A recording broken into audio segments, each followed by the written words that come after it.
So yes people, how are you all, कैसे हो आप सब लोग। आशा करता हूँ आप लोग बहुत ही बढ़िया हो गए। मैं बता दूं मैं भी बहुत बढ़िया हूं। तो दोस्तों कल हम लोगों ने पहल शुरू की थी कंपनीज एक्ट 2013 की, जो आपके सीए में इंटर के सिलेबस का एक हिस्सा है, ठीक है। और कल हम लोगों ने कुछ बेसिक बातें पढ़ी थी कंपनीज एक्ट के बारे में। हर क्लास के अंदर आप हमेशा एक बात याद रखना गाइस, अगर क्योंकि क्या होगा देखो, कुछ बच्चे हैं कुछ लेक्चर डेमो बोलकर यूट्यूब पे आने वाले हैं, और अगर तुम पहले 5-10 मिनट देख रहे होगे ना, तो पहले 5-10 मिनट तुम्हारे लिए बिल्कुल भी नहीं है। ये पहले 5-10 मिनट उन बच्चों के लिए जिन्होंने कल वाला क्लास पढ़ा था। बिकॉज जो तुमने कल पढ़ा वो उसको आपको फिर से याद करा के दूं, ये मेरी जिम्मेदारी है। जैसे कल हम लोगों ने एक चीज को बार बार पढ़ा, at the end of the class में क्या करता हूं, जो भी हमने एक क्लास में पढ़ा उसको समअप कर देता हूं, चाहे इंटर का बच्चा हो चाहे फाइनल का बच्चा हो। इसके बाद में नेक्स्ट डे आप फिर से जब क्लास ज्वाइन करते हो ना, जो चीज हमने कल पढ़ी, जो चीज हमने परसों पढ़ी, उसकी एक क्यूमुलेटिव रिवीजन भी मैं आपको साथ में देते चलूंगा, ठीक है। तो अगर कोई बच्चा इस वाली क्लास को डायरेक्ट देख रहा है तो मेक श्योर गाइस आप पुराना वाला लेक्चर देखो, या फिर पहले 5-10 मिनट आप लोग क्या कर सकते हो, स्किप कर सकते हो। तो हम लोग शुरू करते हैं और हम देखते कि कल वाले लेक्चर में हम लोगों ने क्या क्या पढ़ा था। गाइस कल हम लोगों ने पढ़ा था कि कंपनीज एक्ट 2013 ये क्या किया है। सर जो कंपनी के अंदर, इंडिया के अंदर पुराने कंपनी लॉ थे उसको अमेंड करके कंसोलिडेट कर एक नया लॉ बना। तो यहां से हम लोगों ने पढ़ा कंपनी एक्ट 2013 क्या किया है, ये कंसोलिडेट किया है और अमेंड किया है पुराने कंपनी लॉ को, ठीक है। सर इसके अलावा हम लोगों ने पढ़ा कंपनीज एक्ट के अंदर कितने सेक्शन होते हैं, टोटल 470 सेक्शन है। अच्छा कितने चैप्टर्स है, 29 चैप्टर है। और कितने स्केड्यूल है, 7 स्केड्यूल है। बच्चों इस वाली चीजों पे भी हमको एग्जाम में एमसीक्यू बन के दिखेंगे, ठीक है। तो टोटल सेक्शन कितना है, 470 सेक्शन इज देयर, है ना। Sir total number of schedule is there, how many schedule is there, 7 schedule. और कितने चैप्टर है कंपनीज एक्ट के अंदर, 29 चैप्टर्स। क्वेश्चन ये आया कि सर जो कंपनी एक्ट 2013 ये कहां पर एप्लीकेबल होता है, इंडिया में, ऑस्ट्रेलिया में, चाइना में, कहां पर होता है। तो it is applicable to whole of the India. Jammu Kashmir पे भी, हाँ जम्मू कश्मीर पे भी एप्लीकेबल होता है। तो it extend to entire India, whole of the India, ठीक है। सर इसके अलावा हम लोगों ने क्या बोला था कि सर ये कंपनी एक्ट एप्लीकेबल कब हुआ, कंपनी एक्ट एप्लीकेबल कब हुआ। तो बच्चों याद करना, कुछ बातें मैंने आप लोगों को बताई थी कि सबसे पहले कंपनी एक्ट को किसका कंसेंट मिला, प्रेसिडेंट का। बेटा याद करना, प्रेसिडेंट का कंसेंट किस दिन मिला था, प्रेसिडेंट का कंसेंट मिला था 29 ऑफ अगस्त 2013, 29 ऑफ अगस्त 2013 को प्रेसिडेंट का कंसेंट मिला। जैसे ही प्रेसिडेंट का कंसेंट मिला हमने इसको क्या कर दिया, नोटिफाई कर दिया। कब, ऑफिशियल गैजेट के अंदर। और याद करना ऑफिशियल गैजेट में हम लोगों ने नोटिफाई कब किया था, बहुत प्यारे नोट्स बनाना बच्चों, हमेशा एक बात याद रखना, बहुत प्यारे नोट्स बनाना। इसको हमने नोटिफाई किया सर ऑफिशियल गैजेट के अंदर 30 अगस्त 2013 को। जैसे ही 30 अगस्त 2013 को ये नोटिफाई हो गया ऑफिशियल गैजेट के अंदर, भारत के राजपत्र के अंदर, इसके अंदर क्या हुआ, इसके अंदर हमने बोला कि सर जो सेक्शन नंबर 1 है वो तो इमीडिएटली कमेंस हो गया, वो एप्लीकेबल हो गया आज ही के दिन से। मतलब सेक्शन नंबर 1 एप्लीकेबल कब से हुआ, इमीडिएटली। और इसके अलावा अगर मैं बात बोलूं तो क्या, सर जो रिमेनिंग सेक्शन है कंपनीज एक्ट के वो कब से एप्लीकेबल हो गए, रिमेनिंग सेक्शन बताओ गाइस। रिमेनिंग सेक्शन जब भी नोटिफाई करेगा कौन, सेंट्रल गवर्नमेंट, किसके अंदर, ऑफिशियल गैजेट के अंदर, उस दिन से रिमेनिंग सेक्शन एप्लीकेबल हो गया। और सुनना, डिफरेंट डिफरेंट सेक्शन को डिफरेंट डिफरेंट डेट पर नोटिफाई किया जा सकता है। मतलब सर जरूरी नहीं कंपनी जाए कि हम लोग पूरा का पूरा डे 1 पर एप्लीकेबल कर दे। हम सोचेंगे आज एक सेक्शन एप्लीकेबल किया, इसके बाद में 120 सेक्शन एप्लीकेबल करेंगे, उसके बाद में और 200 सेक्शन एप्लीकेबल करेंगे, उसके बाद में रिमेनिंग सेक्शन एप्लीकेबल करेंगे। मतलब कंपनीज एक्ट जो है ना वो फेजेस में आया है, वो एट अ स्ट्रेच आया नहीं है, फेजेस में आया। गाइस बताओ क्या ये सारी बातें हम लोगों ने लास्ट वाली क्लास में भी पढ़ी थी, बिल्कुल पढ़ी थी। अब जब कंपनीज एक्ट आया तो कंपनी एक्ट एप्लीकेबल किस किस पे, याद करो बच्चा, कंपनीज एक्ट किस किस पे एप्लीकेबल है। तो मैंने बोला था applicability of the companies act, याद करना। मैं भले ही लिख रहा हूं है ना, लेकिन कल मैंने आपको इसके नोट बना के दिए थे। Applicability of company act, company act किस किस पर एप्लीकेबल है, तो याद रखना कंपनी, अगर वो कंपनी एक्ट 2013 में बनी है उसके ऊपर भी कंपनी एक्ट 2013 एप्लीकेबल होगा। अगर कोई कंपनी प्रीवियस कंपनी लॉ में भी बनी है उसके ऊपर भी कंपनी एक्ट 2013 एप्लीकेबल हो जाएगा। मतलब जैसे अगर मैं बोलूं आपको, जियो तो 2013 के बाद में बनी है, लेकिन सर रिलायंस इंडस्ट्री लिमिटेड पुराने कंपनी लॉ में बनी थी 1956 में, क्या उसके ऊपर भी कंपनी एक्ट 2013 एप्लीकेबल हो जाएगा क्या, बिल्कुल होने वाला है गाइस, समझ में आया। तो ये हो गया अपना पहला पॉइंट कंपनी के ऊपर। दूसरा सर, बैंकिंग कंपनी के ऊपर भी कंपनी एक्ट 2013 एप्लीकेबल होगा। तीसरा, इंश्योरेंस कंपनी के ऊपर भी कंपनी एक्ट 2013 एप्लीकेबल होगा। इसके अलावा सर इसके अलावा अगर आपकी इलेक्ट्रिसिटी कंपनी है, मतलब जो इलेक्ट्रिसिटी को जनरेट कर रही है, इलेक्ट्रिसिटी को सप्लाई कर रही है, जरूरी नहीं जनरेट भी आप करो सप्लाई भी आप करो, आप किसी में भी इन्वॉल्व होगे तो भी आपको कंपनी एक्ट एप्लीकेबल हो जाएगा।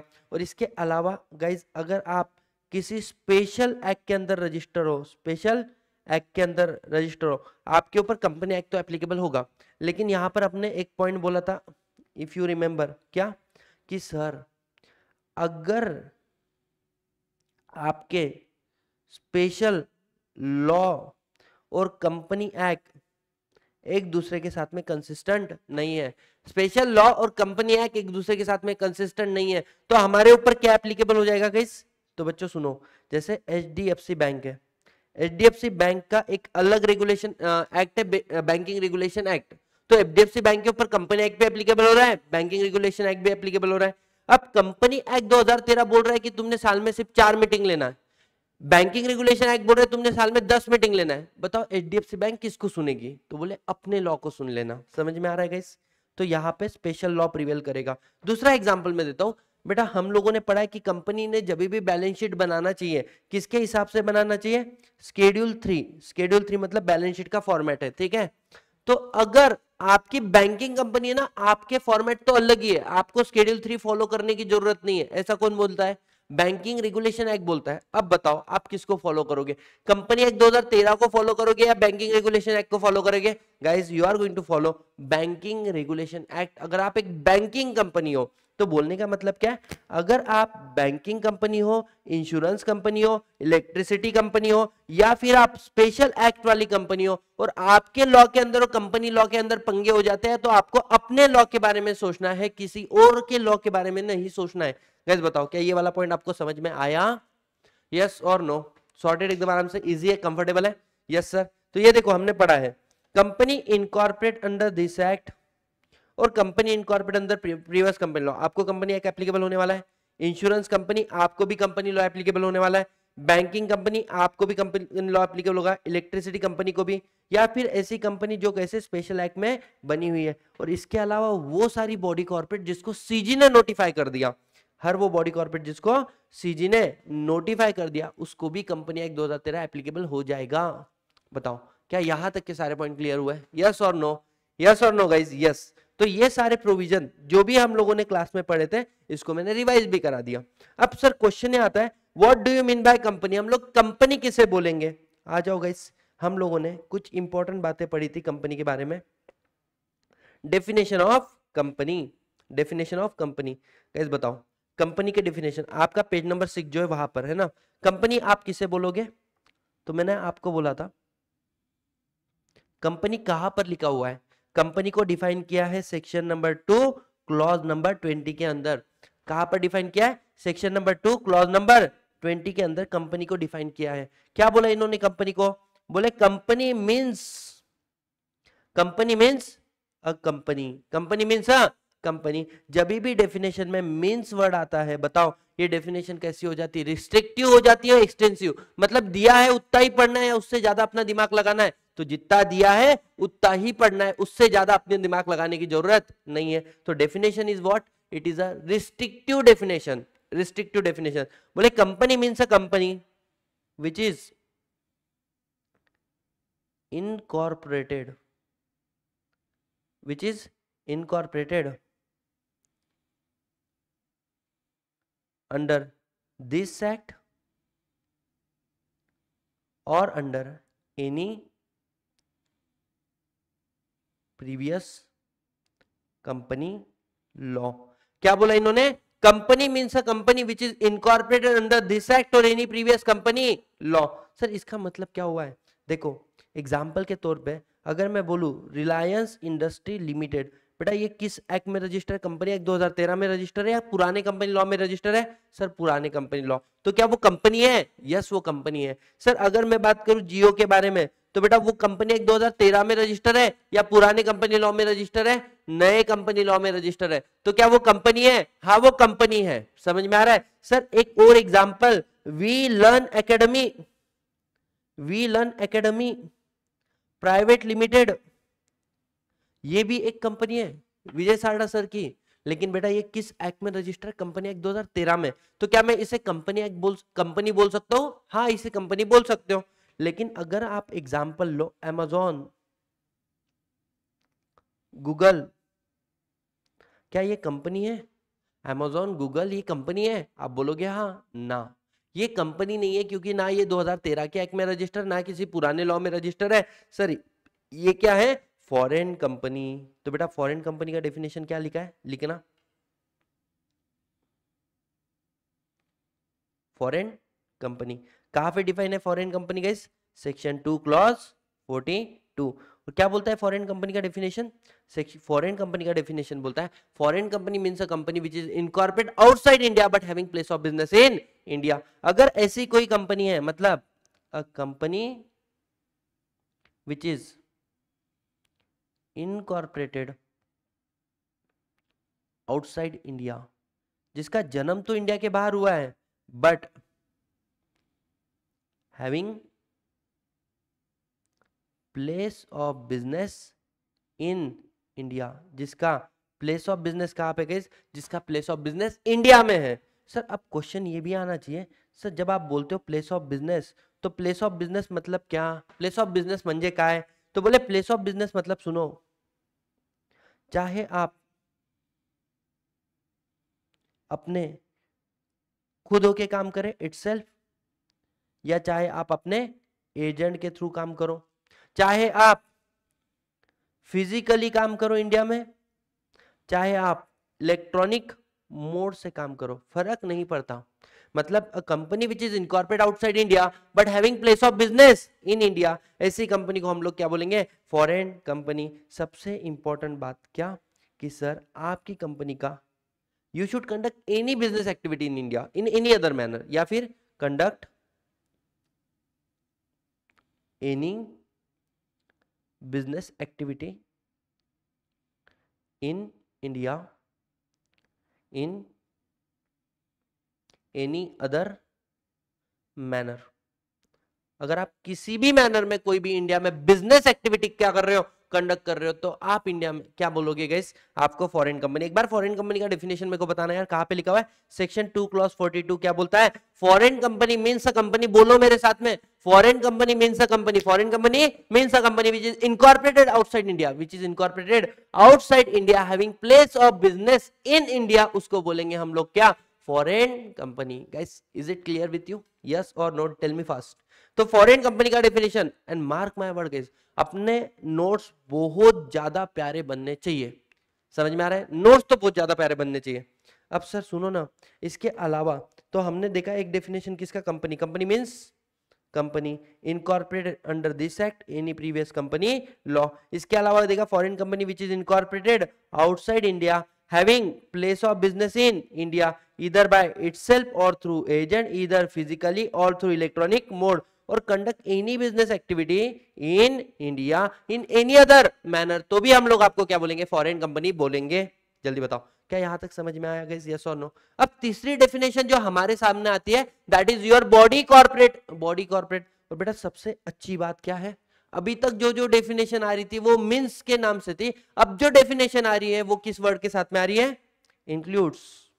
अब मैं ना आपको एक बहुत ही प्यारी बात बताता हूं, जब बोलता हूं मीन्स, मीन्स मतलब जितना दिया है उतना ही समझो, इससे ज्यादा समझने की जरूरत नहीं है। मतलब सर अगर कोई कंपनी टेस्ला, उसके अलावा क्या बोल सकते हैं आप लोग? Amazon, Google, Apple, Xiaomi, Redmi, Alibaba Express, these are the company, जो ना ही कंपनी एक्ट 2013 में रजिस्टर है, ना ही पुराने कंपनी लॉ में रजिस्टर है। तो क्या हम इसे कंपनी बोलेंगे? क्या हम इसे कंपनी नहीं बोलेंगे? क्यों नहीं बोलेंगे? क्योंकि कंपनी लॉ के अंदर कंपनी की जो डेफिनेशन है उसके आगे वर्ड लगा है मीन्स, और मीन्स जब वर्ड लगता है तो उसका मतलब सिर्फ उतना ही लिया जाता है जितना कहाँ पे, जितना क्या लिखा है, जितना लिखा है उतना ही पढ़ना है, उससे ज्यादा अपना दिमाग चलाने की जरूरत नहीं है। कैसे समझ में आया? अब मेरे दिमाग में एक क्वेश्चन आया कि सर मीन्स मतलब रिस्ट्रिक्शन, जितना बोला है उतना, उससे ज्यादा नहीं। अब देखो मैं आपको एक स्टोरी बताता हूं, सो यू विल अंडरस्टैंड। एक बंदा है, हिरण्य अक्षय,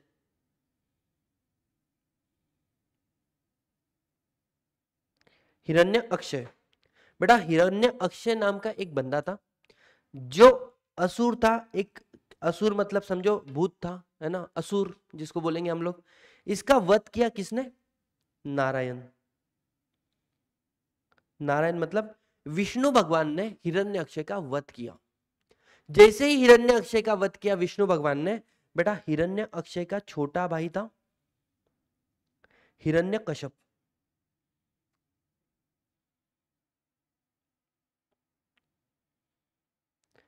हिरण्यकश्यप ने घनघोर क्या की, क्या बोल सकते हैं, प्रार्थना की, घनघोर तपस्या की। किसकी? ब्रह्मा भगवान की। और जब उसने ब्रह्मा भगवान की तपस्या की तो ब्रह्मा भगवान ने उसको साक्षात दर्शन दिए। किसने? ब्रह्मा। ब्रह्मा, ब्रह्मा जी ने उसको दर्शन दिए।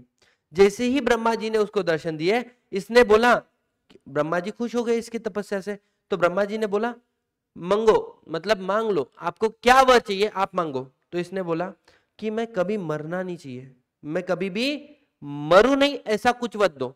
तो भगवान ने इसको बोल दिया वॉइड अबिनिशो, प्रातः शून्यता। ऐसा हो ही नहीं सकता कि कोई व्यक्ति ने जीवन लिया है और वो मरेगा नहीं, मतलब मरना तो निश्चित है, आप चाह कर भी क्या नहीं कर सकते, बच नहीं सकते, कुछ और वर मांगो। तो इसने बोला कि चलो मुझे एक वर दो। क्या? ना मुझे कोई नर, मानव और पशु, ना मुझे कोई इंसान मार सकता है, ना मुझे कोई पशु मार सकता है। ठीक है, इसने इसकी डेफिनेशन लिखी है कि किस किस तरीके से मेरी मौत नहीं होनी चाहिए। इसने बोला मीन्स, इसने लगाया एक वर्ड मीन्स और बोला कि मेरी इन नीचे दिए हुए रीजन से मेरी डेथ नहीं होनी चाहिए। ना मुझे कोई इंसान मार सकता है, ना मुझे कोई पशु मार सकता है, कंडीशन नंबर 1। ठीक है, दूसरा बोले ना मुझे कोई घर में मार सकता है, ना मुझे कोई घर के बाहर मार सकता है। मैं बोल रहा हूं बहुत ध्यान से समझना इस स्टोरी को। जब ये स्टोरी आपको समझ में आएगी ना, आपको इस वर्ड का मतलब इंपॉर्टेंट समझ में आएगा कि ये मीन्स वर्ड कितना इंपॉर्टेंट हो जाता है। समझ में आ रहा है? ना मुझे कोई घर में मार सकता है, ना मुझे कोई घर के बाहर मार सकता है। इसके अलावा कोई ना कोई नहीं कोई मुझे ना जमीन पे मार सकता है, ना कोई मुझे आसमान में मार सकता है। मतलब कोई जमीन पे भी नहीं मार सकता है, कोई आसमान में भी मुझे मार नहीं सकता है। ना कोई मुझे अस्त्र से मार सकता है, ना कोई मुझे शस्त्र से मार सकता है, ना मुझे मंत्र से मार सकता है, ना कोई मुझे अस्त्र से मार सकता है, ना मुझे कुछ शस्त्र, अस्त्र शस्त्र मतलब बाण वगैरह किसी से नहीं मार सकते हो, ना कोई मुझे मंत्र से मार सकता है। ठीक है, डन। इसके अलावा क्या बोला था गाइस इसने? ना कोई मुझे दिन में मार सकता है, ना कोई मुझे रात रात में मार सकता है। ठीक है, इसने बोला सुनो चलेगा मेरी डेथ होएगी ये कंफर्म है। बोले हाँ मरेगा तो सही, लेकिन ठीक है, बोले मैं कुछ रीजन देता हूं इसकी वजह से मेरी डेथ नहीं होनी चाहिए। बोले बोल। बोले the death should not be happen by means of क्या क्या? ना कोई इंसान मार सकता है, ना कोई पशु मार सकता है, ना घर में मार सकते हैं, ना घर के बाहर मार सकते हैं, ना जमीन पे मार सकते हैं, ना आसमान में मार सकते हैं, ना दिन में मार सकता है, ना रात में मार सकते हैं, ना बेटा अस्त्र शस्त्र से, ना ही मंत्र से मार सकते हैं। और बेटा इन्होंने क्या बोला? और ना मुझे कोई सजीव मार सकता है, ना मुझे कोई मतलब living living things can not be kill me, कोई भी लिविंग चीज मेरे को मार नहीं सकती। बोले डन। और जो अनलिविंग है वो अस्त्र शस्त्र वो भी मेरे को मार नहीं सकते। बेटा अब सुनना, हिरण्यकश्यप को एक लड़का हुआ और उसका नाम था भक्त प्रहलाद। उसका नाम क्या था गाइस? प्रहलाद। प्रहलाद क्या करता था? ये भी भजता था किसको? नारायण को। जस्ट इमेजिन, प्रहलाद किसको फॉलो करता था? नारायण को। और हिरण्यकश्यप को इस बात का गुस्सा आता था क्योंकि नारायण ने मेरे भाई को मारा है और अब मैं भगवान हूं, क्योंकि मेरी डेथ तो किसी भी कारण से नहीं हो सकती है और मेरा बेटा मेरे को फॉलो नहीं कर रहा है, किसी और को फॉलो कर रहा है। तो उसने काफी कोशिश की अपने बच्चे को समझाने की, देख बेटा मैं तेरा बाप हूं, मेरी इच्छा नहीं है कि मैं तेरे को मारूं, मैं तेरे को सब एक बात बोलना चाहता हूं कि तू मुझे फॉलो कर रेदर देन नारायण को फॉलो कर। अब सीन क्या हो गया गई? भक्त प्रहलाद सुनने में रेडी नहीं, बोलते नारायण नारायण, है ना, श्रीमन नारायण नारायण हरि हरि, ऐसे करना चालू कर दिया। जब हिरण्यकश्यप को बहुत गुस्सा आया, उसने अपने बच्चे को क्या करते, पर्वत से फेंक दिया, आग में जला दिया, पानी में ढकल दिया, लेकिन हर बार नारायण भगवान आके उसको बचा लेते थे, विष्णु भगवान आके उसको बचा लेते थे। हिरण्यकश्यप को गुस्सा आता था। जो होली का त्योहार हम लोग मनाते हैं ना, वो उसी का कहानी, उसको आग में डाला था, वो जला नहीं, उसकी जो बुआ थी होलिका वो जल गई थी, इसलिए हम लोग होली के दिन वो जो जलाते वृक्ष, है ना, ट्री। तो सीन ऐसा हुआ, भक्त प्रहलाद जो था ना गाइस, ये एक ही बात गुनगुनाता था, श्रीमन नारायण नारायण हरि हरि। एक बार इसको बहुत गुस्सा आया हिरण्यकश्यप को, बोले तेरे को क्या लगता है किधर है तेरा नारायण? बोले हर कण कण में, तन में, मन में, धन में, कहा नहीं है मेरा नारायण? हर जगह है मेरा नारायण। बोले किसने बोला? बेटा ऐसा बोला भक्त प्रहलाद ने। हिरण्यकश्यप का दिमाग खराब, वो बोलता अरे तेरे को क्या लगता है तेरा भगवान इस दीवार में भी है? बोले हाँ, ये जो मेरे पीछे दीवार है ना, इसमें भी भगवान है, इसमें भी भगवान है। स्टोरी सुनना बहुत प्यारी है, आपने स्टोरी काफी बार सुना होगा, लेकिन लॉ के कंटेक्स्ट में आप इसको शायद पहली बार पढ़ो। तो गुस्सा आ गया हिरण्यकश्यप को, बोले तेरे को लगता है अगर मैं इस दीवार को फोड़ दूं तो तेरा भगवान बाहर आएगा? आएगा, क्यों नहीं आएगा? भक्त प्रहलाद बोल रहे बिल्कुल आएगा पिताश्री। तो अब हिरण्यकश्यप बोलता है ठीक है, एक काम करता हूं, मैं इस दीवार को फोड़ता हूं एंड लेट्स सी कि तेरा भगवान आता है या नहीं आता है, लेट्स सी। और बेटा उसने जैसे ही दीवार को फोड़ा, अंदर से एक निकले नरसिम्हा अवतार। सर नरसिम्हा अवतार क्या थे? आधा शेर, मतलब आधा जो धड़ है भगवान का वो शेर का है, आधा जो धड़ है वो इंसान का है। अब मुझे एक क्वेश्चन है आप लोगों से, नरसिंह अवतार जो आया था नारायण जी का, नरसिम्हा अवतार,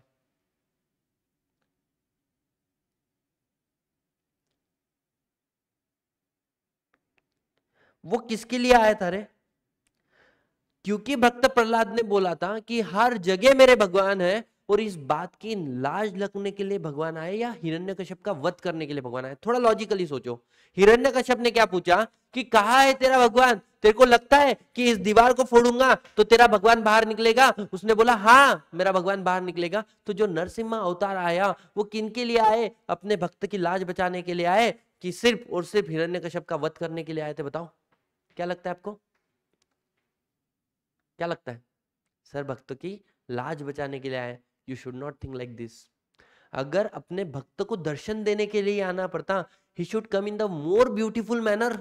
कृष्णा अवतार में आते हैं बेटा, नरसिम्हा अवतार को देख के तो खुद भक्त प्रहलाद डर गए थे कि नारायण इस किस अवतार में आ गए हैं ना। ये आए थे किसको मारने के लिए? हिरण्यकश्यप, उसके पाप के घड़े भर चुके थे। Try to understand. तो जैसे ही इसने बोला स्टॉप, बोले आप मेरे को मार नहीं सकते, आप मेरे को मार नहीं सकते, ब्रह्मा जी ने मेरे को एक लिस्ट दी है, इनमें से किसी भी कारणवश मेरा डेथ नहीं होगा। बोले किस, क्या लिस्ट दिया है? बोले ना मेरे को कोई नर मार सकता है, ना कोई मेरे को मानव मार सकता है, ना कोई मेरे को पशु मार सकता है। बोले तेरे को समझ में नहीं आ रहा क्या? मैं नर मानव का मिक्सचर हूं।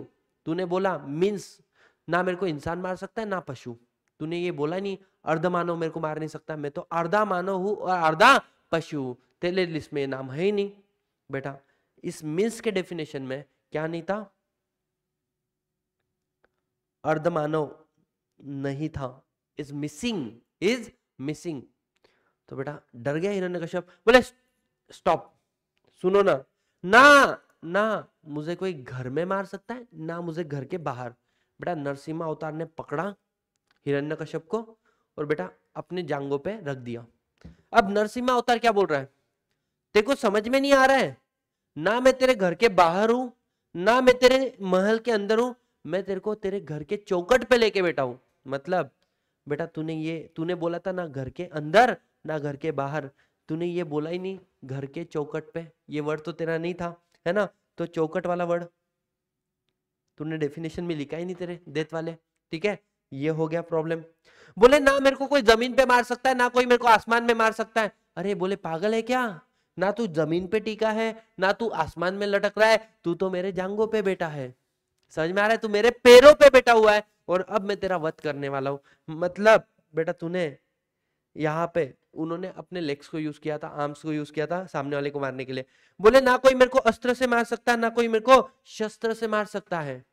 बोले अस्त्र शस्त्र मेरे हाथ में कुछ भी नहीं है, ना बाण है ना धनुष है ना मेरे पास गदा है, कुछ भी नहीं है, मैं तो तेरे को तेरे मेरे उंगलियों से मार रहा हूं, उंगलियों से मार रहा हूं। अरे बोले एक सेकंड, नेल्स काय से मार रहे हो, उंगलियों मतलब नखों से मार रहे हो ना, मेरे को कोई भी लिविंग थिंग मार नहीं सकती, कोई भी लिविंग थिंग मेरे को मार नहीं सकती। बेटा मेरे को नेल्स बताओ, नेल्स ऑटोमेटिकली बढ़ते रहते ना, तो वो लिविंग है या नॉन लिविंग है? सर कैसे क्वेश्चन पूछ रहे हो बेटा, लॉ पढ़ रहे अपन, वो लिविंग है या नॉन लिविंग है? आप बोलोगे सर वो लिविंग है सर, क्योंकि वो ऑटोमेटिकली बढ़ते ना, वो नॉन लिविंग है। लिविंग थिंग में हमेशा एक बात याद रखना, उसके टूटने से तुमको तकलीफ होना चाहिए। अगर आप नेल्स को बहुत सिस्टमेटिक तरीके से कट करोगे तो आपको पेन होने वाला है क्या? नहीं। हाँ आड़ा टेढ़ा कट करोगे तो आपको पेन होगा, लेकिन सिस्टमेटिक तरीके से अगर नेल्स को अगर आप कट करोगे तो क्या पेन होता है? नहीं। तो बोले ना मैं तेरे को अस्त्र से मार रहा ना मैं तेरे को शस्त्र से मार रहा ना मैं तेरे को लिविंग थिंग से मार रहा हूं, मैं तेरे को किससे मार रहा हूं? नेल्स। अरे सुनो ना, मेरे को कोई यंत्र तंत्र मंत्र से नहीं मार सकता। बोले मंत्र तो मेरे को बोलते आते ही नहीं, मैं तो शेर हूं और मैं दहाड़ लगा रहा हूं, ऐसा वाला है ना, सॉरी भगवान माफ करना, है ना, मैं तो समझा रहा हूं बच्चों को। तो बोले मंत्र तो मेरे को लेते आते ही नहीं है, समझ में आ रहा है। अरे कोई मेरे को दिन में नहीं मार सकता, कोई मेरे को रात में नहीं मार सकता। बोले तू देख रहा है क्या, ये सायंकाल का समय है, मतलब दिन भी है, सूरज भी दिख रहा है, चंद्रमा भी दिख रहा है, ना ये एग्जैक्ट दिन है ना एग्जैक्ट रात है, ये इन बिटवीन बीच वाला समय है, सायंकाल का समय बोलते हैं इसको, शाम का समय बोलते हैं। बेटा उसकी लिस्ट ही खत्म हो गई और उसके मीन्स के डेफिनेशन में सिर्फ इतने ही तरीके बताए थे कि मेरे को 1 2 3 4 5 6 7 8 9 10 11 12, तूने सिर्फ क्या बोला था, 12 तरीके से मेरे को कोई नहीं मार सकता। हम तेरे को इसके अलावा और तरीके से मारने की कोशिश कर रहे हैं, और सर जो और तरीके बोले उससे भी कोई नहीं मार सकता। नहीं ना बेटा, तेरी डेफिनेशन मीन्स वाली थी, जितना लिखा है उतना पढ़ने का, समझ में आया गाइस? तो मीन्स का डेफिनेशन कहां से आया पता है? हिरण्यकश्यप के स्टोरी से। सिर्फ जितना दिया उतना ही पढ़ो, उससे ज्यादा अपना दिमाग चलाने की बिल्कुल भी जरूरत नहीं है। I think you guys are got crazy after listening this story, है ना, कि how this person can connect law with the mythology with the god grace. ठीक है, आ जाओ। तो आपको समझ में आया, कभी भी डेफिनेशन में मीन्स वर्ड आया सिर्फ जितना लिखा है उतना ही पढ़ो, उससे ज्यादा पढ़ने की बिल्कुल भी जरूरत नहीं है। कैसे बताओ, क्या यहां तक क्लियर हुआ? यस और नो? यस सर, बहुत बढ़िया, कंफर्टेबल। अब सुनो, जब हमने तीसरी डेफिनेशन पढ़ी थी, किसकी पढ़ी थी गाइस? Body corporate. और बॉडी कॉर्पोरेट का डेफिनेशन कहां पे लिखा हुआ है? Section number 2 clause number 11। Section number 2 clause number 11 किसके बारे में बात करता है? Body corporate. इसने क्या बोला? बॉडी कॉर्पोरेट इंक्लूड्स,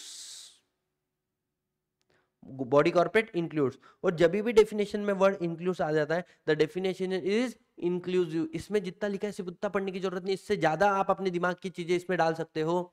तो इन्होंने क्या बोला? Body corporate includes a company incorporated outside India. अगर कोई कंपनी इंडिया के बाहर भी बनी होगी तो उसको भी हम लोग क्या बोलेंगे, बॉडी कॉर्पोरेट बोलेंगे। सिंपल है गाइस, समझ में आ रहा है। But it does not include, दो चीजें नहीं आती इसमें, क्या क्या? One is your cooperative society, cooperative society, another one is your body corporate which is notify by central government. लेकिन नोटिफाई सेंट्रल गवर्नमेंट किसको नोटिफाई नहीं कर सकते? कंपनी को, इसलिए अदर देन कंपनी। अच्छा, कल हमने बोला था कुछ बातें, किसी भी चीज को बॉडी कॉर्पोरेट बोलने के लिए चार चीजों के, चार फीचर उसके अंदर होने चाहिए। बताओ कौन से चार फीचर्स उसके अंदर होने चाहिए किसी भी चीज को बॉडी कॉर्पोरेट बोलने के लिए? चार फीचर होने चाहिए। नंबर वन है गाइस,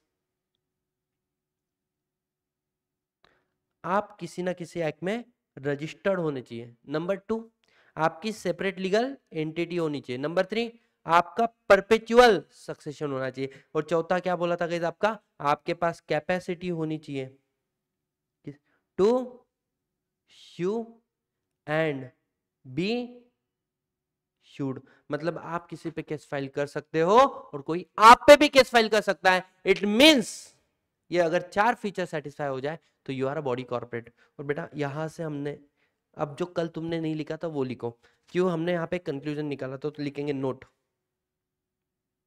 नोट लिखेंगे, every company is body corporate.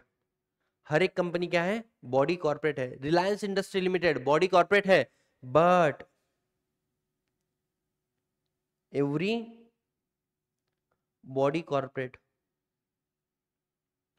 Is not company. For example अगर मैं बात करूं, LIC is a body corporate but not a company. Sir institute of cost and management accountant of India, it's a body corporate but not a company. LLP limited liability partnership में भी ये चार feature होते हैं, वो भी register होते हैं, वो भी सेपरेट लीगल एंटिटी होती है, उसका भी परपेचुअल सक्सेशन होता है, वो भी किसी पे केस फाइल कर सकती है, कोई उस पे भी केस फाइल कर सकता है। तो बोले LLP तो कंपनी नहीं है ना, तो एवरी बॉडी, लेकिन बॉडी कॉर्पोरेट है तो every body corporate need not to be company, but every company is a body corporate. कैसे मुझे बताओ, ये हुआ अपना कल वाला रिवीजन जो भी हम लोगों ने पढ़ा। आज हम लोग क्या पढ़ेंगे? Features of company, features of company, company and company के फीचर्स अभी इस वाली क्लास के अंदर हम लोग पढ़ने वाले हैं।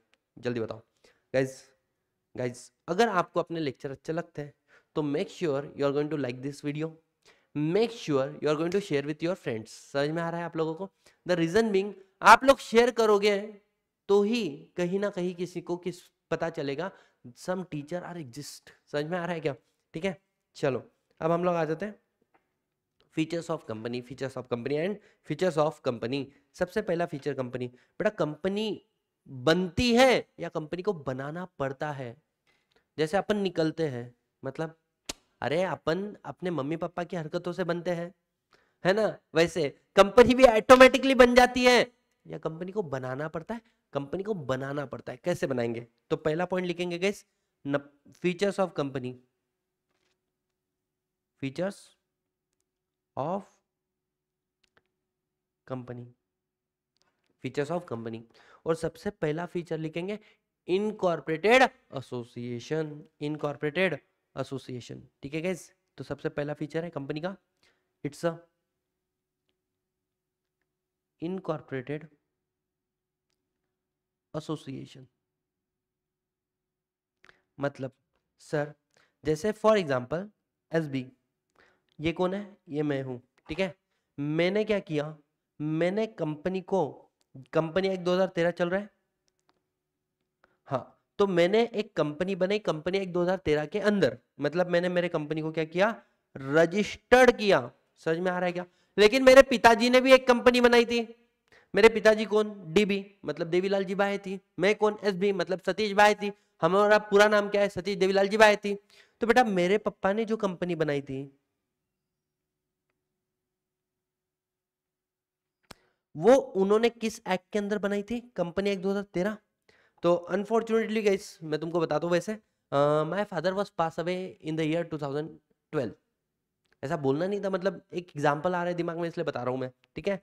तो मेरे पिताजी जब समाये, मतलब he is with us universally, although not we does not have his physical presence, but his universal presence is with us, ठीक है। बोलने का मतलब क्या है, जब मेरे कंपनी एक 2013 है तब मेरे पिताजी थे ही नहीं, समझ में आ रहा है। तो लेकिन उन्होंने भी एक कंपनी बनाई, तो उन्होंने कब बनाई थी, वो इस एक्ट में रजिस्टर की या पुराने कंपनी लॉ में रजिस्टर थी? तो बेटा उन्होंने company act 2000 sorry company act 1956, मतलब इसी का दूसरा नाम हम लोग क्या रखते हैं, previous company law, previous company law. तो उन्होंने जो कंपनी रजिस्टर की वो कहां पर की थी बेटा, वो उन्होंने रजिस्टर की थी under the previous company law. मतलब कंपनी को कंपनी बनाने के लिए उसको कंपनी एक्ट में रजिस्टर करना पड़ता है, चाहे वो कंपनी एक्ट नया हो या पुराना हो, फर्क नहीं पड़ता है। पहला feature, company is incorporate association, आपके पास पेज लिखा रखा है तो लिखेंगे यहाँ पे, it means it is registered under either company act 2013 or any previous company law, लिखेंगे it is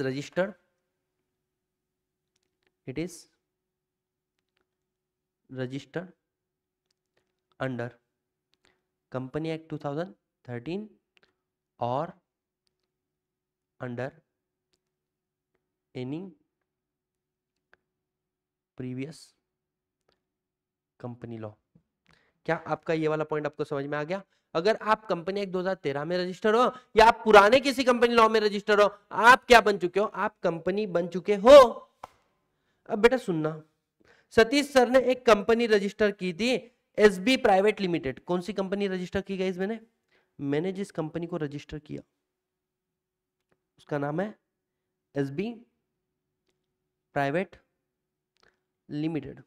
मतलब जिस कंपनी को मैंने रजिस्टर किया उसका नाम था एसबी प्राइवेट लिमिटेड। क्वेश्चन आया, क्वेश्चन आप लोगों के लिए कि सर आपने जो कंपनी रजिस्टर की थी एसबी प्राइवेट लिमिटेड,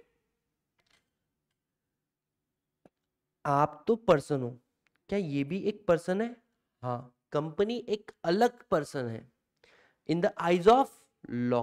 इसको बनाया कैसे?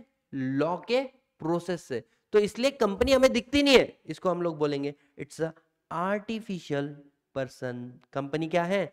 आर्टिफिशियल पर्सन है। तो आपका सेकंड फीचर आया गाइस, आर्टिफिशियल पर्सन। अब देखो, तो पहले क्या बोला, company is a artificial person, तो आप यहां पे एग्जांपल लिख लो। एसबी ने कंपनी बनाई एसबी प्राइवेट लिमिटेड, तो बेटा सतीश भाईती तो कौन है?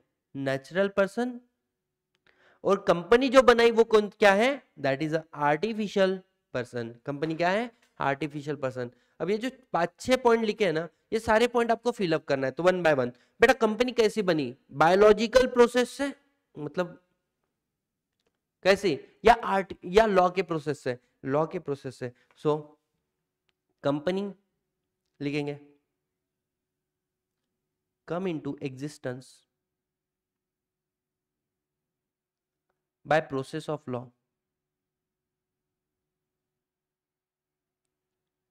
अब कंपनी प्रोसेस ऑफ लॉ से बनी है, तो बेटा वो हमें दिखती नहीं है। आप बोलोगे सर रिलायंस इंडस्ट्री लिमिटेड की बिल्डिंग तो हमें दिखती है। बेटा वो कंपनी नहीं, वो बिल्डिंग है।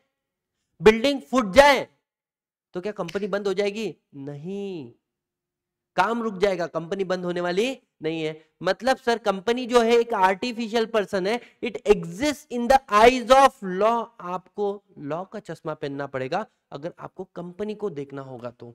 So it exist in the eyes of law. So it exist in the eyes of law, it exist in the eyes of law. तीसरा फीचर, बेटा कंपनी का जन्म हुआ, कंपनी इज आर्टिफिशियल पर्सन, बराबर। तो जिसने कंपनी को बनाया, क्या वो भी कंपनी के साथ में कॉन्ट्रैक्ट में एंटर हो सकता है? लाइक सतीश भाईती भी कंपनी के साथ में, क्या मैं मेरी कोई एसेट, मेरी कोई प्रॉपर्टी कंपनी को सेल कर सकता हूँ क्या?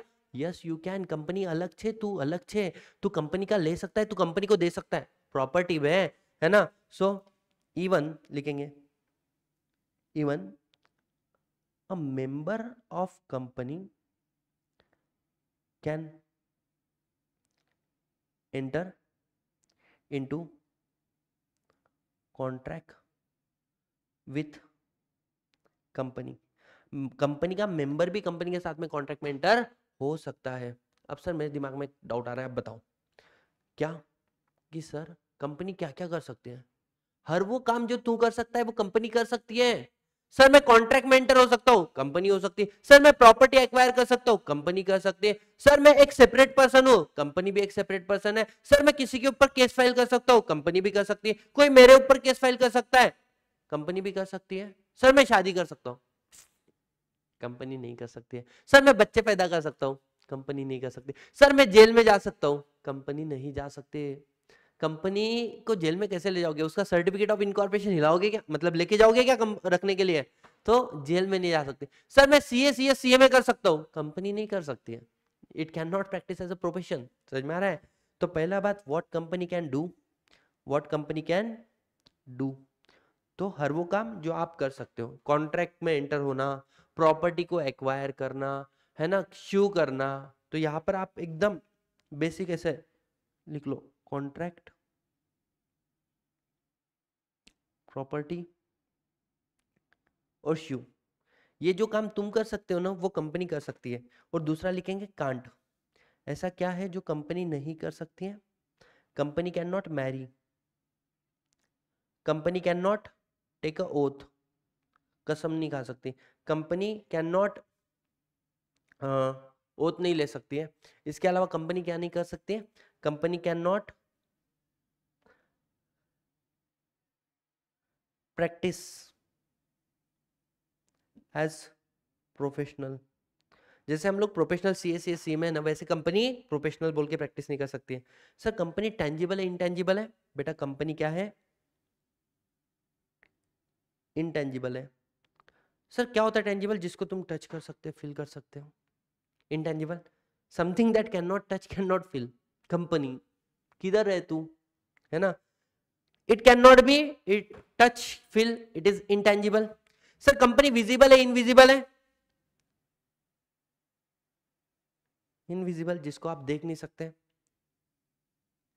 इसका मतलब कंपनी फिक्टिशियस है। फिक्टिशियस मतलब कल्पनाओं में एग्जिस्ट करती नहीं। It exist in the eyes of law, हमें दिखती नहीं है, but it act through. Company के लिए हम लोग क्या बोलेंगे? It is intangible invisible but not fictitious.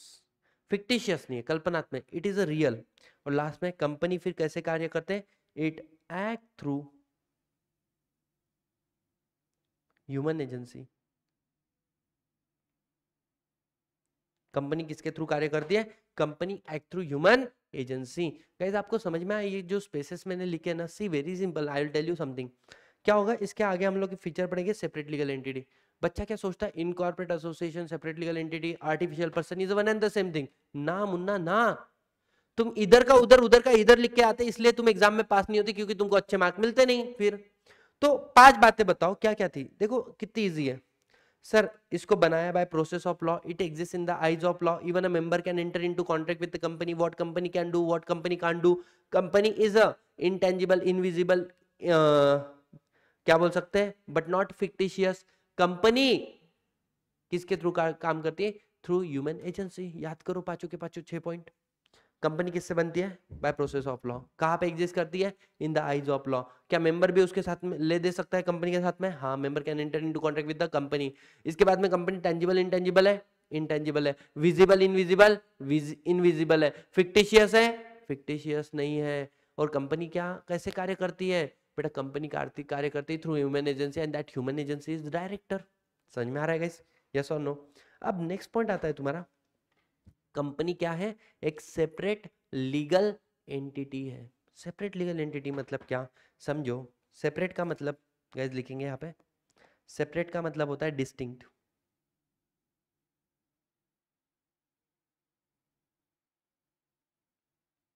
Legal मतलब in the in the eyes of law, in the eyes of law। और एंटिटी मतलब पर्सनैलिटी, पर्सनैलिटी इसका मतलब क्या है, कंपनी एक डिस्टिंक्ट पर्सनैलिटी है in the eyes of law. समझ में आ रहा है, company is a distinct personality in the eyes of law. इसका मतलब क्या है, हमेशा देखो सेपरेट लीगल एंटिटी बोला ना, अब मैं आपको एक बात बताता हूं, इसके ऊपर अपन लोग 2 केस स्टडी भी देखेंगे, 2-3 केस स्टडी देखेंगे, ठीक है। सबसे पहले बात, एसबी ने एक कंपनी बनाई, बताओ कौन सी, एसबी प्राइवेट लिमिटेड। एसबी ने एक कंपनी बनाई, एसबी प्राइवेट लिमिटेड। समझ में आ रहा है। अब एसबी प्राइवेट लिमिटेड और एसबी को हटा दो और समझो धीरू भाई अंबानी ने भी एक कंपनी बनाई, Reliance industry limited, Reliance industry limited. अब मुझे एक बात बताओ, धीरू भाई अंबानी की क्या हो गई, डेथ हो गई, लेकिन फिर भी रिलायंस इंडस्ट्री लिमिटेड आज भी क्या है, कंटिन्यू कर रही है ना। क्यों, because they are not connected. Partnership firm में पार्टनर का डेथ मतलब पार्टनरशिप डिसॉल्व हो जाती है, सोल प्रोप्राइटरशिप पे सोल प्रोप्राइटरशिप खत्म हो जाती है। लेकिन कंपनी में ऐसा नहीं है कि मेंबर के आने जाने से कंपनी को घंटा फर्क पड़ता नहीं है। मतलब सर कंपनी क्या है, एक सेपरेट लीगल एंटिटी है। ट्राई टू अंडरस्टैंड बेटा, अपनी माता जी और उनका बेटा प्रेगनेंसी में दोनों भी एक दूसरे से कनेक्टेड होते हैं एक नॉट के थ्रू। और जैसे ही तुम बाहर निकले आवाज करने चालू कर दे, की ऐसे आवाज करना तुमने चालू कर दिया बेटा, उसके बाद में क्या होता है, ये जो नॉड होती है बीच में, इसको कट कर देते हैं। समझ में आया, नॉड को कट कर दिया। और जैसे ही नॉड को कट कर दिया बेटा, तुम अलग हो और हमारी माताजी जो है वो अलग है। मतलब ऐसा है क्या, तुम बीमार पड़े तो माताजी बीमार पड़ जाती, बेटा माताजी बीमार पड़ी मतलब तुम बीमार पड़ जाते, नहीं, we both are separate. Same way जैसे ही आपने कंपनी को क्या किया, रजिस्टर्ड किया, बेटा कंपनी अलग छे और तुम अलग छे। This is called separate legal entity, this is called separate legal entity. अब भविष्य में तुमने कुछ कांड किया, बेटा लोग क्या तुम्हारे घर वालों को आके मारेंगे क्या, नहीं, तुम कुछ पकड़ के मारेंगे, क्योंकि वो कांड तुम्हारा है, तुम्हारे घर वालों का नहीं है। एग्जैक्टली गाइस, कंपनी से कुछ गलत हुआ, कंपनी लायबल है। तो इसी बात को आपको याद रखना, 3 बातें याद रखना। Point number 1, company is a distinct, company is a distinct from person, company is a distinct from person who form, who manage, who own and who manage, who own and who manage। मतलब sir बेटा form कौन करता है company को, तुमने कभी जीवन में नाम सुना होगा तो बताओ, क्या आपने सुना है there is a person called promoter जो कंपनी को फॉर्म करता है, तो बोले कंपनी प्रमोटर से अलग है। ओन कौन करता है, तो बेटा आपने नाम सुना होगा शेयर होल्डर, ठीक है। सर कंपनी को मैनेज कौन करता है, कंपनी को मैनेज करता है उसका डायरेक्टर। समझ में आया। तो कंपनी का सबसे पहला पॉइंट है, it is a distinct from the person who form, who own and who manage.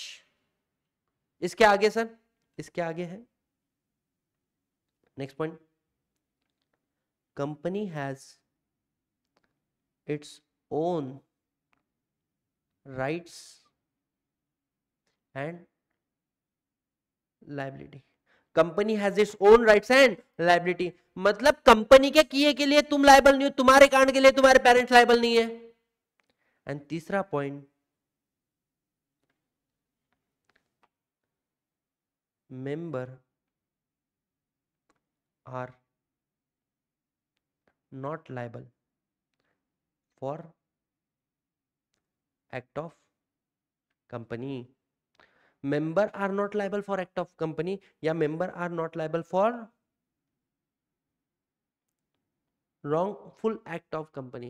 तुमने कुछ कांड किया, कंपनी जिम्मेदार नहीं है। कंपनी ने कुछ कांड किया, अरे हम भी जिम्मेदार नहीं है, हमने हमारे हाथ उठा लिए, कंपनी अपने हाथ उठा रही है एक दूसरे के कर्मों के लिए। देखो यही बात लिखा है, ठीक है। अब मैं आपको 3 केस स्टडी भी बताऊंगा, बिल्कुल। Company is distinct from legal person, separate from its member, capable of owing property, entering into contract, suing and being sued. इसके अलावा हम लोग 3 केस लॉ भी पढ़ेंगे। एंड अब आ जाते हैं हम लोग केस लॉ पे 1 बाय 1। सबसे पहला केस आया गाइस सोलोमन, आ जाओ अपने केस पे, Solomon versus Solomon company limited. ये एक केस लॉ है, इसको बहुत आराम से समझेंगे अपन, ठीक है। आप लिख लो गाइस, एग्जाम में ना Salman versus Salman company limited लिख के मत आना, मार्क नहीं मिलता है ना। सोलोमन है वो वर्सेस सोलोमन कंपनी लिमिटेड। बेटा हम लोग सेपरेट लीगल एंटिटी का कंसेप्ट पढ़ रहे हैं और जिसके अंदर ये केस लॉ आया हुआ है, ठीक है। अब क्या हुआ था ध्यान देना, इस पूरे के पूरे केस लॉ के अंदर मैं आपको एकदम आराम से समझाता हूं। There is a person called Solomon. Solomon नाम का एक बंदा है, सोलोमन का अपना एक बिजनेस है,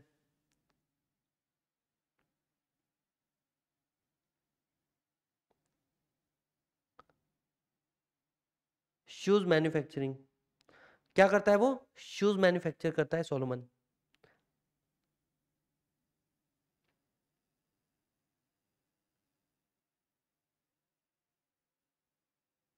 अरे रे,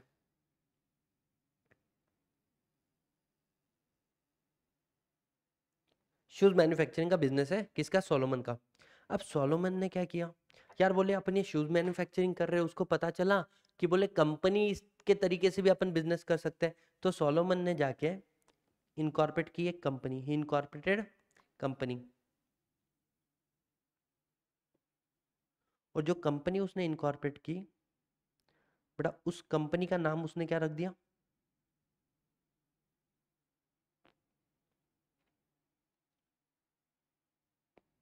Solomon company limited.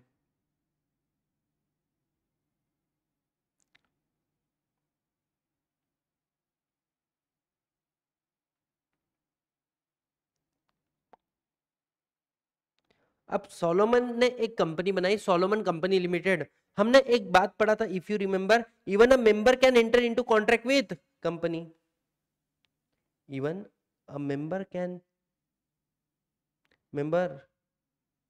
Can enter into contract with company. क्या ये बात हम लोगों ने पढ़ी गई, यस और नो। बस इसी बात को लेके यहाँ पे आ जाते हैं। ये बंदे ने क्या किया, जैसे ही कंपनी बनाई, कंपनी अलग थी, ये अलग थे, इसने अपना पूरा बिजनेस सेल कर दिया किसको, कंपनी को।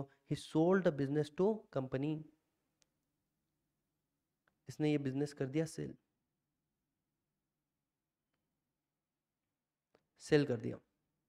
और जैसे ही बिजनेस सेल किया तो देयर इज अ कॉन्ट्रैक्ट। अब ये कंपनी ने क्या किया, इसको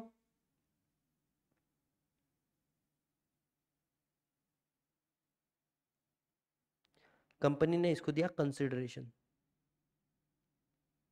क्या दिया, कंसिडरेशन। मतलब बोला ठीक है, क्योंकि मैंने देखो आप दुकान में गए, आपने किटकैट परचेस किया, तो सामने वाले ने आपको किटकैट दिया, तो आप उसको क्या देते गए, जल्दी बताओ, आप उसको पैसा देते कि नहीं देते, बिल्कुल। तो सोलोमन को कितना मिला, 37,820 लिखेंगे पाउंड, 37,820 पाउंड। इतना पैसा मिलने वाला था कंपनी से, क्योंकि उसने अपना बिजनेस किसको सेल किया, कंपनी को। अब सीन क्या हुआ, कंपनी के पास, कंपनी भी तो नई नई बनी थी, कंपनी के पास इतना कुछ पैसा देने के लिए नहीं था। कंपनी ने क्या किया, 20,000 शेयर्स दे दिए, 20,000 शेयर्स, 1 शेयर ऑफ 1 पाउंड, तो कितने रुपए हो गए, 20,000। अब यहां पर भी आपके को बेसिक बता दूं, उसके 4 बच्चे थे, उनको एक एक शेयर दे दिए, मतलब कितने हो गए, 4 शेयर्स। उसको एक डॉटर थी, उसको एक शेयर दे दिया, मतलब कितना हो गया, 1 शेयर। फिर उसको एक वाइफ भी थी, उसको कितना शेयर दे दिया, 1 शेयर। और बेटा हिमसेल्फ, उसने खुद के पास कितने शेयर्स रख लिए? 19,994। देखो ना यार, कंपनी बनाने के लिए 7 लोग चाहिए, तो 4 बच्चे हो गए, वाइफ डॉटर और वाइफ 6, और ये 7वां। तो इसने क्या किया, पूरा का पूरा शेयर सबको एक एक शेयर दे दिया नाम मात्र के लिए, और बाकी 19,994 शेयर किसके पास रखे? खुद के पास रख लिए। अब इसके बाद में सर 37,822 का था ना? हाँ, इसके अलावा इसको मिले 10,000 के सिक्योर डिबेंचर। सिक्योर डिबेंचर 10,000 का क्या मिला गया? Secure debenture. और इसके अलावा 7,800 पाउंड 7,820 रुपीज इसको मिल गए इन कैश। बताओ, क्या आपको समझ में आया कि सोलोमन का पर्सनल बिजनेस कंपनी ने एक्वायर कर लिया कितने रुपए के लिए? 37,820, जिसमें से 20,000 के शेयर मिले, 10,000 के क्या मिल गए? सिक्योर डिबेंचर मिल गए। उसके अलावा क्या मिला गया? उसके अलावा कैश में पैसा मिल गया 7,820 पाउंड का। समझ में आ गया? ठीक है। अब कुछ समय के बाद में क्या हुआ? लेदर बैन हो गया। इनका शूज का बिजनेस था ना, लेदर मैन्युफैक्चरिंग का, इसलिए कंपनी चली गई। लेदर बैन हो गया गवर्नमेंट से, कंपनी क्या होगी? वाइंड अप, बंद होनी है। वाइंड अप मतलब कंपनी क्लोज हो रही है। बेटा जब भी कंपनी क्लोज होती है तो क्या करते हैं हम लोग? एसेट को सेल, मतलब जो उसकी संपत्ति है उसको सेल करेंगे, और हम लोग क्या करेंगे? लायबिलिटी को पे करेंगे। जब एसेट को सेल करना शुरू किया, तो एसेट को जब सेल किया तो बेटा एसेट इसके पास थे मात्र कितने? 6,000 पाउंड। मतलब सारी एसेट को सेल करके कितना आया? 6,000 पाउंड। और लायबिलिटी कितनी है इनके पास? बेटा लायबिलिटी थी 17,000 की। बताओ, क्या मैं बोल सकता हूँ इनका एल इनके ए से बड़ा है? अरे एडो, एल मतलब लायबिलिटी, ए मतलब एसेट, तो इनका एल इनके ए से, मतलब लायबिलिटी एसेट से बड़ी है। इंसॉल्वेंट होने में आ गई ना कंपनी। अब सुनो, सिचुएशन ये आया, सोलोमन आया, सोलोमन बोलता है कि मेरे को चाहिए, बोले कितने? 10,000। 10,000 क्या चाहिए? पाउंड मुझे चाहिए। क्यों? बिकॉज मेरे पास क्या है? Secure debenture. Debenture is as good as loan. देखो क्या होता है, शेयर इशू किए तो share is own capital and the debenture is borrowed capital. वो ऐसा है कि बैंक से लोन लेने के जगह पे अपनी कोई एसेट को एक डॉक्यूमेंट शेयर हम लोग सामने वाले को दे रहे हैं, उससे पैसा लिया, उसको बोले हर साल इंटरेस्ट देंगे, और बाद में क्या करेंगे? तेरे को तेरा पैसा भी वापस दे लेंगे। समझ में आ रहा है? तो it is as good as loan, समझ के चलो। बेटा बाहर के क्रेडिटर आ गए। क्रेडिटर बोलते हैं ए भाई, हमको भी लेना है कंपनी से कितना? 7,000। लेकिन ये जो क्रेडिटर थे ना, ये क्या थे? अनसिक्योर क्रेडिटर थे। Unsecure creditor. अब मैटर क्या हो गया? सोलोमन बोल रहा है मेरे को पैसा दो, ये है अपने पास कितना? 6,000। और मांगने, भीख मांगने वाले कितने लोग आ गए? 17,000 वाले। ठीक है। अब 6,000 17 में तो पूरेंगे नहीं। सोलोमन बोलता है मेरे को दो, बाहर वाला बोलता है मेरे को दो। बेटा इनको आ गया गुस्सा, बोले ए सोलोमन तेरी माँ नहीं, बोले तू एक बात बता, you are the owner of the business, okay yes, you are the director, तू मैनेज भी कर रहा है बिजनेस को, मैनेजमेंट में तो you are a director, yes, तो कंपनी का लॉस मतलब तेरा लॉस। बोले ओके डन एग्री। बोले तो पैसा पहले हम लोगों को मिलना चाहिए, वी आर आउटसाइडर। इन्होंने क्या बोला? We are outsider. तो बेटा ये मैटर चले गया कहाँ पे? कोर्ट में। The matter went to court. और कोर्ट में इसलिए नाम पड़ा सोलोमन। एक तरफ से सोलोमन खड़ा है, दूसरी तरफ से सोलोमन कंपनी लिमिटेड खड़ी है, और मैटर गया कोर्ट के अंदर।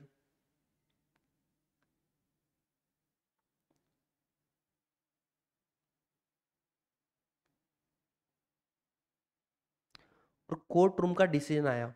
क्या आया सर कोर्ट का डिसीजन? जब भी हम लोग पेमेंट करते हैं, पहले किसको पहले पेमेंट किसको करते हैं? सिक्योर को या अनसिक्योर को? बेटा पहला पेमेंट होता है सिक्योर को, और बाद में नेक्स्ट पेमेंट किसका होता है?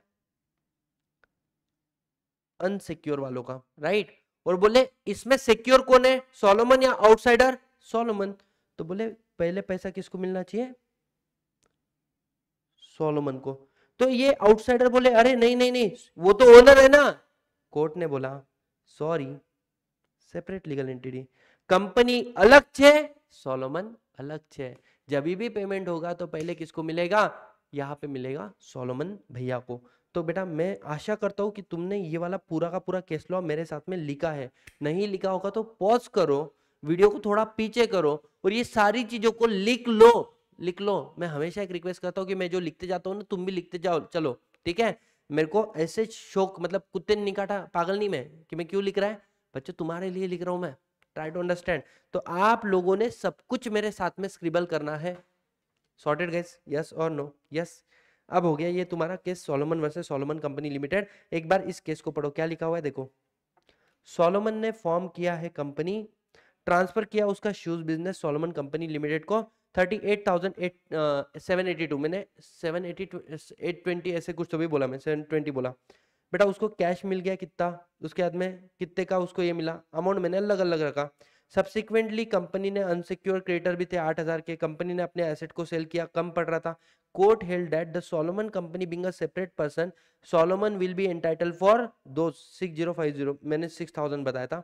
मैंने चीजों को थोड़ा सिंपल रखा। कैसे बताओ, क्या आपको ये वाला केस समझ में आया। अब दूसरा केस आता है Lee versus Lee air Farming, लिखेंगे guys. The next case law is what, Lee versus Lee air farming.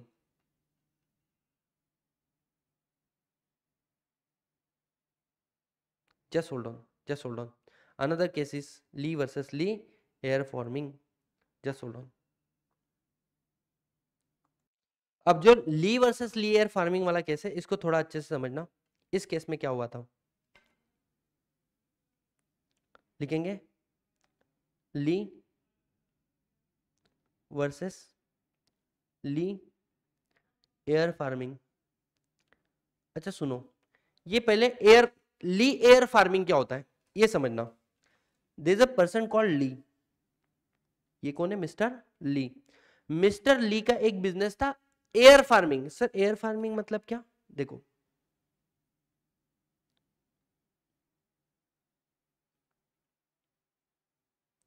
हाय हाय हाय हाय, क्या निकाली गई।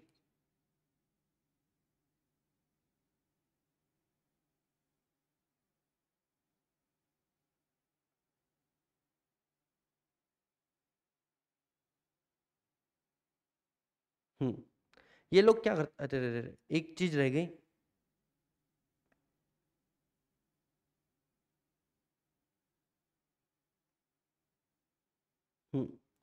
ये क्या है, हेलीकॉप्टर है।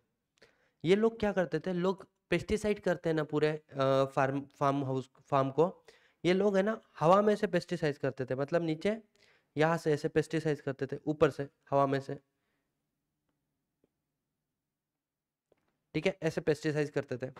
अब जो ली खुद क्या था, पायलट था। अब एक बार क्या हुआ, और इसने कंपनी खोली एयर फार्मिंग की। एक बार इसके एम्प्लॉय नहीं आए तो मिस्टर ली, क्योंकि एक क्वालिफाइड पायलट था, इसने कंपनी बड़ी बनाई थी। He form a company called Lee air farming, इसकी कंपनी थी ली एयर फार्मिंग।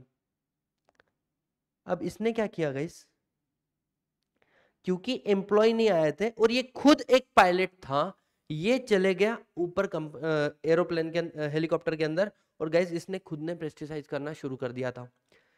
अब इन बिटवीन इतने दिन खराब इसके, इसकी जो एरोप्लेन था ये क्या हो गया, क्रैश हो गया, क्रैश। और क्रैश होने की वजह से मिस्टर ली मर गया। मिस्टर ली क्या हो गया गाइस, मर गया। आपको ऐसा फीलिंग नहीं आ रहा होगा, थोड़ा सा खून वून है ना ऐसा, नहीं रे बहुत ही गंदा लग रहा वो, ठीक है। ली, मिस्टर ली का डेथ हो गया।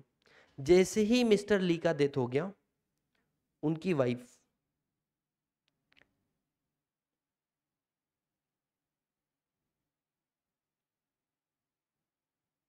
चली गई कहाँ पे, कंपनी के पास, and she was asking for compensation. Compensation. किस बात का कॉम्पेंसेशन? क्योंकि बोले कंपनी की एक पॉलिसी है, उस पॉलिसी के अंदर लिखा है कि अगर किसी भी एम्प्लॉय की डेथ ड्यूरिंग द वर्किंग हो जाती है तो उसको कंपनी कॉम्पेंसेट करेगी। कंपनी ने बोला पागल है क्या? पागल है? तेरा हस्बैंड कंपनी का ओनर है, मतलब शेयर होल्डर है। तेरा हस्बैंड कंपनी का डायरेक्टर है। तेरा हस्बैंड कंपनी का एम्प्लॉय कैसे रहे? बोले he is the owner of the company, he is the owner, he is the director. एक डायरेक्टर खुद को ही एम्प्लॉय बोलकर अपॉइंट करेगा क्या? बेटा matter went to court again. ये रोती रोती कहां पे चली गई?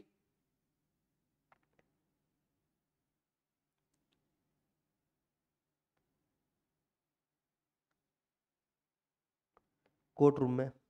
और कोर्ट का डिसीजन आया कि mister Lee and Lee air Farming दोनों के दोनों separate legal personality, separate legal entity है।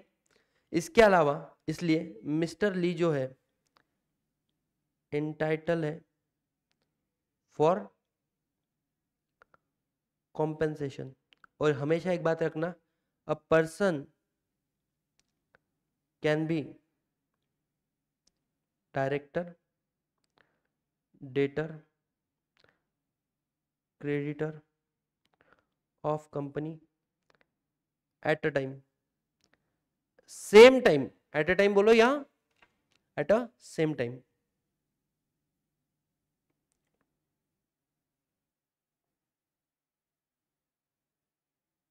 आप ऐसे भी बोल सकते हो। कैसे? समझ में आया आपको? समझ में आया ये वाला पॉइंट? यहाँ पे बोला क्या है कि एक व्यक्ति कंपनी में डायरेक्टर भी हो सकता है, क्रिएटर भी हो सकता है, डेटर भी हो सकता है, एम्प्लॉय भी हो सकता है, शेयर होल्डर भी हो सकता है। अरे क्या नहीं हो सकता है? एट अ टाइम वो सब कुछ हो सकता है। ये डिसीजन किसका है? This is a decision given by the court. समझ में आ रहा है? तो यहाँ पे भी कंसेप्ट आया सेपरेट लीगल एंटिटी।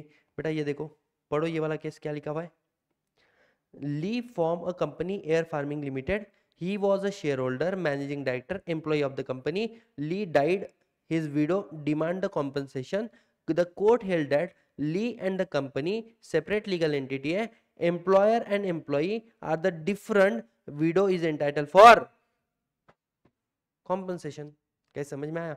सर ये सब कुछ क्यों पढ़ाया? सी वेरी सिंपल, मेरे को बताना था company is a distinct. Company खुद के नाम में क्या कर सकती है? सेपरेट है फ्रॉम इट्स मेंबर। खुद के नाम में प्रॉपर्टी ओन कर सकती है, कॉन्ट्रैक्ट में एंटर कर सकती है, कोई किस पे केस फाइल कर सकता है, कोई उसके ऊपर केस फाइल कर सकता है। एक केस हमने पढ़ा Solomon versus Solomon company limited का, दूसरा हमने पढ़ा न्यू एयर ली versus Lee air farming company का। ठीक है, अब आ जाते हैं परपेचुअल सक्सेशन।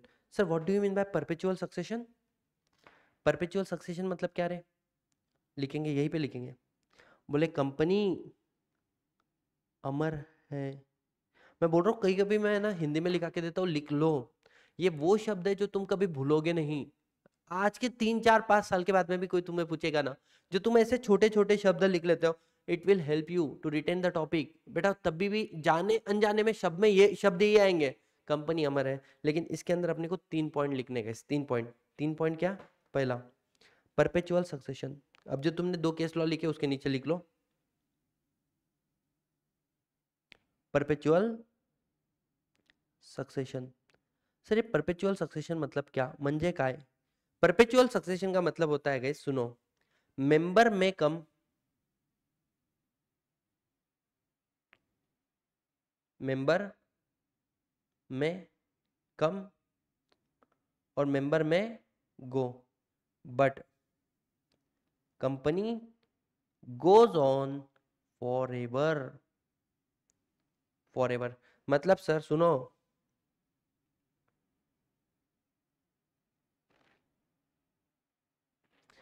मेंबर आवे, मेंबर जावे, कंपनी चलत जावे, चलत जावे, मतलब चलती ही रहती है, चलती ही रहती है, चलती ही रहती है। There is no end of company. Sir example, अरे रतन टाटा जी चले गए लेकिन आज भी टाटा ग्रुप चल रहा है। जमशेद जी टाटा जिन्होंने शुरू किया वो चले गए लेकिन टाटा ग्रुप चल रहा है। नवल जी टाटा वो चले गए लेकिन टाटा ग्रुप चल रहा है। रतन जी टाटा वो चले गए, लेकिन फिर भी टाटा ग्रुप चल रहा है। मतलब क्या है बेटा, यहाँ का बड़ा सिंपल सा मतलब है कि कंपनी के अंदर company is a separate legal entity, company is a separate legal entity, company having a perpetual succession. तो कंपनी का एंड नहीं होता है, होता है, but that end does not know to, don't know to you. ऐसा नहीं कि कंपनी बंद नहीं होती, काफी सारी कंपनी बंद होती है। मैं बोलता हूँ 60% कंपनी बाद में बंद हो जाती है, लेकिन एंड है, बट यू डोंट नो किसका एंड कब है। Therefore we are saying company having a perpetual succession. ठीक है, इसके बाद में लिखेंगे कि डेथ, मेंबर का डेथ, इंसॉल्वेंसी एंड इंसैनिटी। अगर तुम्हारा मेंबर मर गया, तुम्हारा मेंबर इंसॉल्वेंट हो गया, दिवाला निकल गया, या तुम्हारा मेंबर पागल हो गया, कंपनी को फर्क नहीं पड़ता है। The death, insolvency, insanity of member does not affect the status of company. क्या समझ में आया? The death, insolvency, insanity of the member does not affect the status of the company. Company is created by process of law. Company created कैसे है? Bye process of law. It existence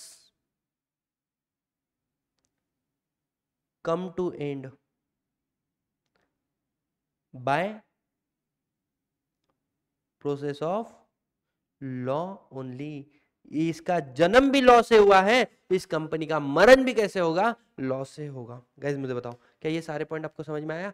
member में come, member may go, company goes on forever. The death, insolvency, insanity of the member does not affect the status of the company. It is created by process of law and the existence of company come to end by process of law only. जल्दी बताओ, yes और no, yes और no, yes और no. Guys एक बात बोलूं क्या मैं आप लोगों को, सच्ची सच्ची? देखो आपको सही बताऊं, कोई बच्चा नहीं मेरे सामने, मेरे सामने लाखों बच्चे हैं। फिजिकली कोई नहीं है, लाखों बच्चे हैं, आप सब लोग। अगर आप किसी की क्लासरूम रिकॉर्डिंग लेते हो ना, उसमें प्रॉब्लम क्या है पता है? मैं खुद पढ़ा चुका हूं ना ऑफलाइन में। हम लोग इधर देखते हैं, अरे बता, हाँ बता, हम लोग हंसते हैं, खेलते हैं, है ना, बट वहां पर कभी ये तुम नहीं पाओगे कि हमने तुमको ध्यान दिया है।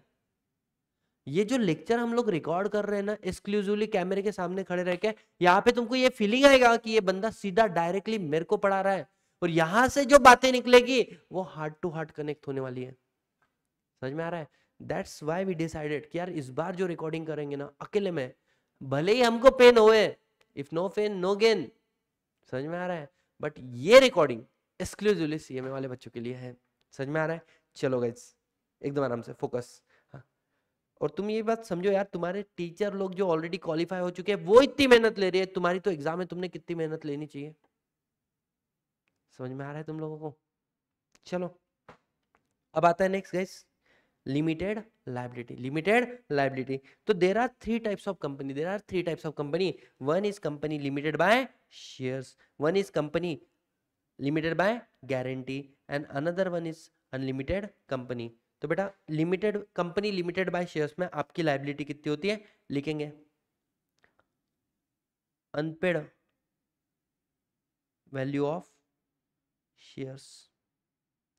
अनपेड वैल्यू ऑफ शेयर्स मतलब सर सुनो, मतलब ऐसा है कि सर 10 रुपए का एक शेयर है, हाँ, जिसमें से मैंने 6 रुपए पे कर दिए, हाँ, और ऐसे मेरे अनपेड कितना है? 4 रुपए अनपेड है। तो बेटा आपकी मैक्सिमम लाइबिलिटी कितनी है? 4 रुपीज ओनली। समझ में आ रहा है? मेरे पास 1000 शेयर है, तो 4 rupees multiply by 1000 share, 4000 rupees. इसके ऊपर कंपनी का करोड़ों का लॉस होने दे, तू लाइबल नहीं है, तेरी लाइबिलिटी कितनी है? मात्र unpaid value of the share. और सर अगर एक कंपनी है गारंटी, तो उसमें आपकी लाइबिलिटी कितनी होती है? Guarantee amount, guarantee amount. और सर एक कंपनी है अनलिमिटेड कंपनी, उसमें मेरी लाइबिलिटी कितनी होती है? बेटा नो लिमिट ऑन लाइबिलिटी। वहां पर लाइबिलिटी की कोई लिमिट ही नहीं है, आपकी लाइबिलिटी कितनी भी हो सकती है। ठीक है, लेकिन जो कंपनी का अनपेड वैल्यू है ना, इसके लिए कंपनी करती है कॉल, मतलब कॉल मनी मंगाती है आपसे। और ये कब मंगा सकती है? एनी टाइम, एनी टाइम मतलब during life time of company, या फिर eight the time of winding up. जब कंपनी बंद हो रही है तब भी मंगा सकती है कि भाई तेरे 4 रुपए बाकी दे दे, कंपनी मरने जा रही है, या लाइफ टाइम में कभी भी मंगा सकते हो। इसके अलावा अगर कंपनी लिमिटेड बाय गारंटी है, ये पैसा आपसे कब मंगाया जाएगा? Only at the time of winding up, capital में लिखना, only at the time of winding up, only at the time of winding up. और सर अनलिमिटेड कंपनी में लिखेंगे only at time of winding up, सिर्फ winding up के समय में। अब मैं आपको एक क्वेश्चन पूछता हूँ, इस चीज को बहुत अच्छे से पढ़ लेना।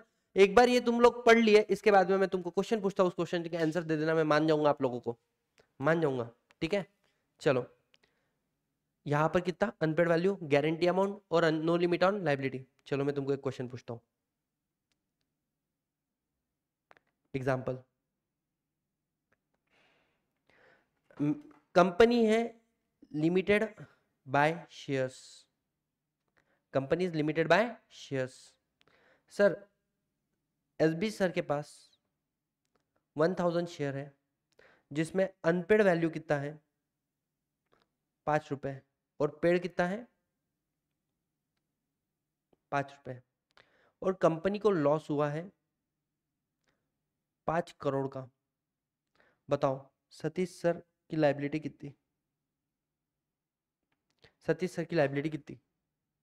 अगर कंपनी ने पैसा मंगाया तो कंपनी में से कितना पैसा मंगा सकती है? Answer is 1000 shares multiply by unpaid value 5 rupees. तो सर आपकी मैक्सिमम लायबिलिटी बनेगी 5000 रुपीज, 5000 रुपीज, ठीक है। अब दूसरा क्वेश्चन, इस क्वेश्चन का आंसर देना गाइस, ये था आपका situation number 1। Situation number 2, situation number 2 बोलता है गाइस आपको कि मान के चलो सतीश सर ने गारंटी अमाउंट दिया है 2 लाख रुपए, कंपनी को लॉस हुआ है, और एसबी, और मान के चलो और एक जन को लेता हूं मैं इस बिजनेस के अंदर, मेरी बीबी, उसने भी गारंटी अमाउंट दी है 3 लाख रुपए, मेरे से ज्यादा पैसा उसके पास है। और बेटा मेरी माँ, मेरी माता जी, हमारी माता जी ने भी बिजनेस को गारंटी अमाउंट दिया है, हम दोनों से ज्यादा पैसा हमारी माता जी के पास है 5 लाख रुपए, ठीक है। तो टोटल गारंटी कितनी है कंपनी के अंदर? 10 लाख रुपए, जिसके अंदर 2 लाख मैंने दी, 3 लाख श्रुति ने दी, मेरी वाइफ ने दी, और इसके अलावा गाइस 5 लाख मेरे मम्मी ने गारंटी अमाउंट दी है, ठीक है।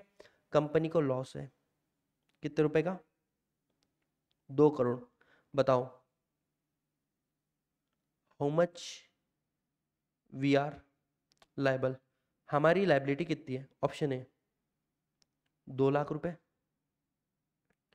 ऑप्शन बी मतलब सेकंड 10 लाख रुपए, ऑप्शन सी 2 करोड़ रुपए, option D none of the above.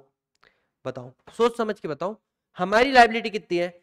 हम तीनों ने मिलकर 10 लाख की गारंटी दी है, 2 लाख रुपए गारंटी लायबिलिटी है हमारी, मतलब मेरी पूरी फैमिली की, या 10 लाख रुपए, या 2 करोड़, या नन ऑफ द अबव। आप सबका आंसर है सर आपकी लायबिलिटी 10 लाख रुपए। The correct answer is none. क्यों? बेटा कंपनी को लॉस हो रहा है, लॉस होने से लायबिलिटी नहीं आती है, कंपनी अगर बंद हो रही है, वाइंडिंग अप में जा रही है, तभी आपसे पैसा मंगाया जाता। और यहाँ पे वाइंडिंग अप नहीं हो रहा है, देखो यहाँ पे मैंने कैपिटल में लिखने को बोला था, only at the time of winding up. समझ में आया एक एक वर्ड में क्यों लिख रहा हूँ, उसके पीछे का लॉजिक आपको अच्छे से समझ में आ रहा है कि नहीं आ रहा है? जल्दी बताओ। सॉर्टेड एकदम आराम से, इजी, कंफर्टेबल, आगे बढ़े। चलो बहुत ही बढ़िया। ये हो गया गाइज आपका कौन सा? ये हो गया आपका second point, company limited by guarantee. Unlimited company में, अनलिमिटेड कंपनी में भी आपकी लायबिलिटी कब आती है? Only in the event of winding up. और हाउ मच? तो इसके आंसर है shortfall in the asset, shortfall in the assets of company, जितने से आपकी कंपनी के एसेट कम गिर रही है। मतलब सर समझो, मान के चलो step number 1, company goes into liquidation, बड़ा कंपनी बंद होने में आ गई है ना। फिर स्टेप टू क्या बोलता है, कंपनी की लायबिलिटी और कंपनी की एसेट, और यहाँ पे मेंबर की liability,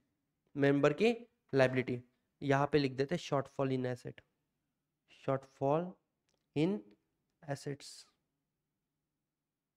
shortfall in the asset. अब देखो स्टेप 1, कंपनी की लायबिलिटी कितनी है, कंपनी की लायबिलिटी है 2 करोड़, और एसेट कितने की है हमारे पास 1.5 करोड़। कितने से कम है एसेट, कितने से कम है 50 लाख। बेटा मेंबर की लायबिलिटी कितनी है 50 lakh, shortfall of the asset.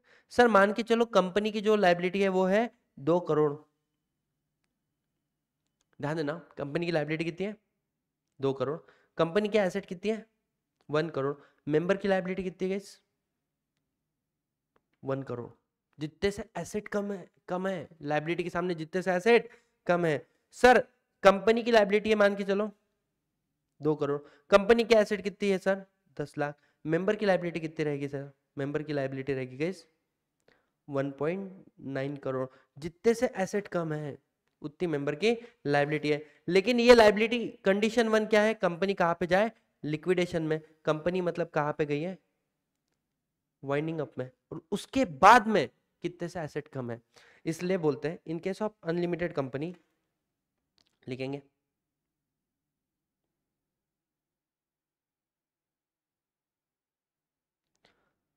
No limit on liability, no limit on liability. समझ में आ रहा है, member liable to the extent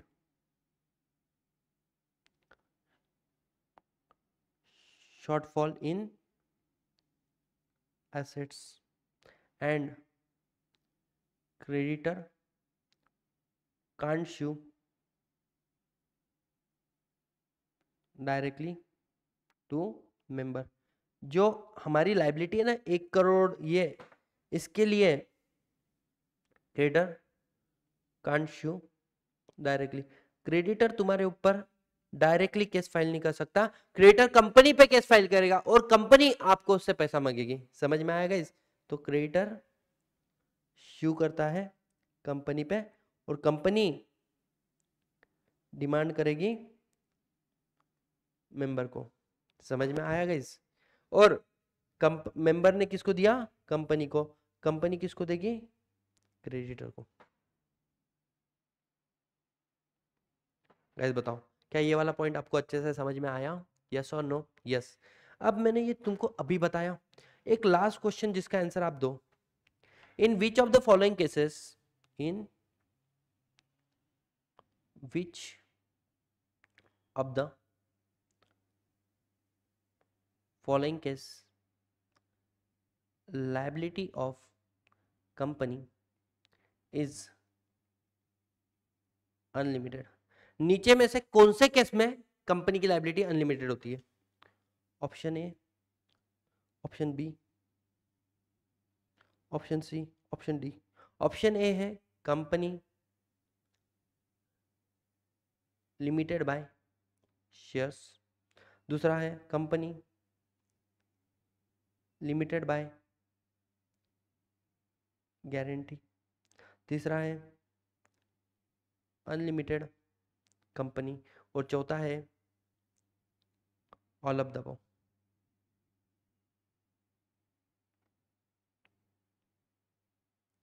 बताओ बच्चों क्या लगता है आपको, किस वाले केस में liability of company is unlimited, किस वाले केस में लायबिलिटी ऑफ कंपनी अनलिमिटेड, किस वाले केस में लायबिलिटी ऑफ कंपनी अनलिमिटेड। आप बोलोगे sir in case of unlimited company you should not think like this. क्यों, the correct answer is all of the above. Sir क्यों, सर क्यों, मैंने क्वेश्चन पूछा था in which of the case liability of company is unlimited. बेटा company की तो हमेशा लायबिलिटी अनलिमिटेड होती है, मेंबर की लायबिलिटी लिमिटेड होती है, कंपनी की अनलिमिटेड ही होती है।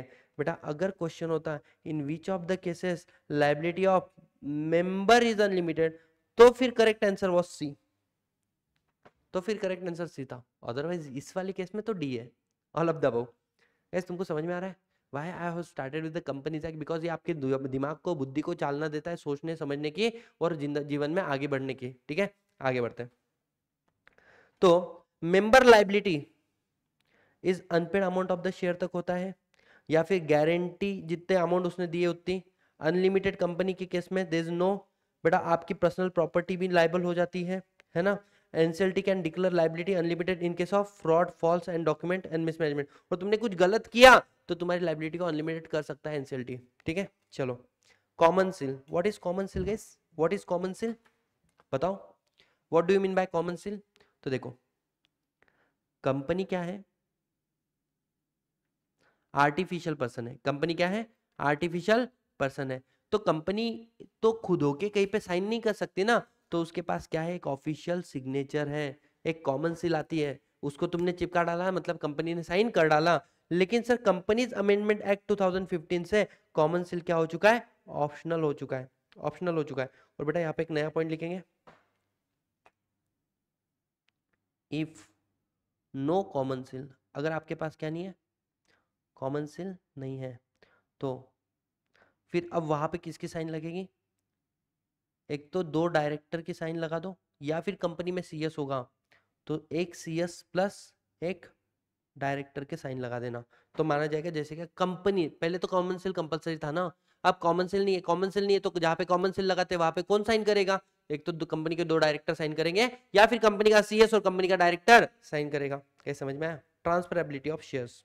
बेटा सेक्शन नंबर 44 बोलता है share is movable property. Movable property, share क्या है गाइस? एक मूवेबल प्रॉपर्टी है। It is transferable, it is transferable. आप चाहो तो उसको क्या कर सकते हो? एज पर एओए, आगे जाके पढ़ेंगे, एक डॉक्यूमेंट होता है article of association. Article of association में जैसा लिखा है उस तरीके से आप अपने शेयर को ट्रांसफर कर सकते हो। एक इंपॉर्टेंट बात, in case of public company share are freely transferable, और in case of private company there is a restriction on transfer of shares. In case of private company share are freely transferable, in case of in case of public company share are freely transferable। जैसे रिलायंस के company के share मैंने purchase किए, मैं immediate purchase कर सकता, immediate cell कर सकता, कोई मेरे को रोक टोक नहीं है। लेकिन प्राइवेट कंपनी में क्या है? रिस्ट्रिक्शन है। अब ट्राई टू अंडरस्टैंड, यहां पर एक वर्ड लिखो प्रोहिबिशन, और उसको करो कट। क्यों? There is no prohibition. Prohibition मतलब मना है, कर ही नहीं सकते। रिस्ट्रिक्शन मतलब कर सकते हैं लेकिन कुछ कंडीशन के साथ। जैसे एग्जांपल के तौर पे, मैं एक बार घर से बाहर निकला, 14 फरवरी थी, मम्मी को बोला मम्मी आता मैं। मम्मी बोले जा बेटा, जीवन में आगे बढ़ो, खूब नाम कमाओ। मेरे भैया ने बोला भैया सतीश, बोले सर के घर के बाहर पैर रखा तो बोले तेरा पैर कट कर दूंगा। मैंने बोला देख मम्मी, भैया मेरे से कैसे बात कर रहा है। मम्मी बोले ए पवन तू ऐसा क्यों कर रहा है, सतीश जा रहा है बाहर तो जाने देना। बोले मम्मी बोले वो आज बाहर क्यों जा रहा है, तेरे को समझ में नहीं आ रहा है। बोले काय को जा रहा है रे सतीश। मम्मी आज 14 फरवरी है, मतलब वैलेंटाइन डे, और आज इसको बाहर जाने का है, टांग तोड़ दूंगा। बोले मैंने बोला मम्मी मेरे चरित्र पे डाउट कर रहा है मेरा भाई। बेटा मेरे को मम्मी ने क्या बोला, सुनना सतीश तेरे चरित्र पे डाउट नहीं बेटा, तू जा अगले 10 मिनट में वापस आ जा। 10 मिनट में क्या होता बच्चों? क्या होता बताओ मेरे को? 10 मिनट में कुछ चीज नहीं होता है ना। बार्गेनिंग करने में, फूल का प्राइस डिसाइड करने में चल जाते 20 मिनट। तो मतलब क्या है, पहला जो भैया बोल रहा था घर के बाहर जा ही नहीं सकता, दैट इज प्रोहिबिशन। और जो मम्मी ने बोला जा लेकिन 10 मिनट में वापस आ जाना, मतलब allow with a condition, it is called restriction. तो in case of private company there is a restriction on transfer of share. ऐसा नहीं है कि तुम शेयर ट्रांसफर कर ही नहीं सकते, कर तो सकते हो लेकिन कुछ कंडीशन को आपको सेटिस्फाई करना पड़ेगा। समझ में आया गाइस? जल्दी बताओ, यस और नो, सॉर्टेड, कंफर्टेबल हो, दैट्स इट। चलो आगे, सेपरेट मैनेजमेंट। सेपरेट मैनेजमेंट क्या बोलता है, सुनो, एक एग्जांपल देते हैं। रिलायंस इंडस्ट्री लिमिटेड के अंदर 40 लाख शेयर होल्डर है। अब क्या 40 लाख शेयर होल्डर खुद इन्वॉल्व हो गए? नहीं बेटा, तो ये अपॉइंट करते हैं किसको? They appoint director to manage the company. तो don't you think share holder, owner अलग है और मैनेजमेंट अलग है कि नहीं है? हाँ, तो there is a separation of ownership, separation of ownership. बेटा लिमिटेशन ऑफ एमओए मतलब क्या है? अगर एक कंपनी अपने ऑब्जेक्ट के बाहर जाके कार्य नहीं कर सकती है तो ऐसा करो, ऑब्जेक्ट, बेटा ऑब्जेक्ट के बियॉन्ड कांड गो। इसको आगे जाके पढ़ेंगे, डॉक्ट्रिन ऑफ अल्ट्रावायलेंस बोलते हैं, लेकिन वो अगले चैप्टर में, इसलिए अभी नहीं। कोई भी कंपनी अपने ऑब्जेक्ट के बाहर जाके कार्य नहीं कर सकते। एमबीए चाय वाला चाय से रिलेटेड कोई भी कार्य कर सकता है, चाय सुट्टा बार वाले के साथ में पार्टनरशिप में एंटर हो सकता है, लेकिन जियो टेलीकॉम के साथ में पार्टनरशिप में एंटर नहीं हो सकता है। जियो का बिजनेस अलग है, एमबीए चाय वाले का बिजनेस अलग है। हाँ, जियो वालों को अपनी चाय दे सकता है, जियो को ये नहीं बोल सकता है तू और मैं मिलकर इंडिया में 6G सर्विसेज चालू करेंगे, कांट पॉसिबल। एक कंपनी अपने ऑब्जेक्ट के दायरे में रहकर ही काम कर सकती है, अपने दायरे के बाहर जाके काम नहीं कर सकती। गाइस समझ में आया? Sir capacity to sue and be sued मतलब कोई कंपनी के ऊपर केस फाइल कर सकता है, कंपनी भी किसके ऊपर केस फाइल कर सकती है। कंपनी, ये मैंने कल ही बता दिया था आपको, कभी भी याद रखना, कंपनी पर्सन तो है, कौन सा पर्सन है? Artificial person. क्या कंपनी के पास रेसिडेंस होता है? होता है। क्या कंपनी के पास नेशनैलिटी हो सकती है? इंडियन कंपनी बोलते हैं ना, हाँ। क्या कंपनी सिटीजन होती है? आंसर इज ना, कंपनी सिटीजन नहीं होती है ना। सर इसमें मैंने एक पॉइंट छोड़ा है, सेपरेट प्रॉपर्टी, क्योंकि वहां पर एक केस है, वो मेरे को डिस्कस करना पड़ेगा। तो कंपनी का रेसिडेंस तो होता है, बट कंपनी क्या नहीं होती है? कंपनी सेपरेट सिटीजन नहीं होती। लास्ट पॉइंट लिखेंगे गाइस, यहां पर जो स्पेस है ना आपका, पेज नंबर 3, वहां पे लिखना मैकुरा वर्सेस नॉर्थन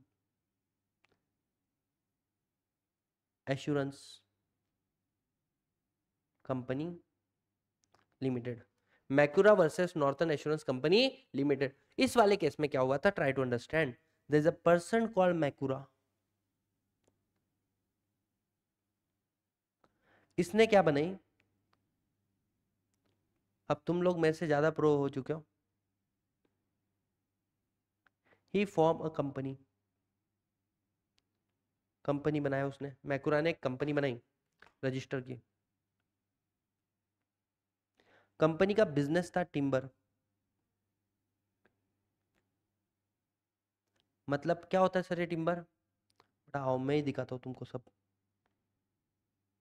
है ना। टिम्बर का, लकड़े का बिजनेस था। अब क्योंकि लकड़े का सबसे बड़ा डर क्या है कि लकड़ा जल सकता है, तो व्हाट मैकुरा डिड, बेटा उसने लिया इंश्योरेंस।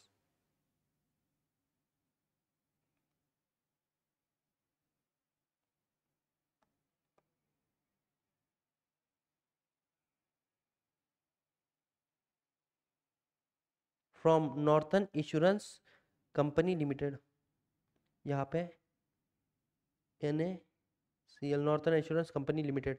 इंश्योरेंस निकाला in its name, in its name, खुद के नाम में, ठीक है।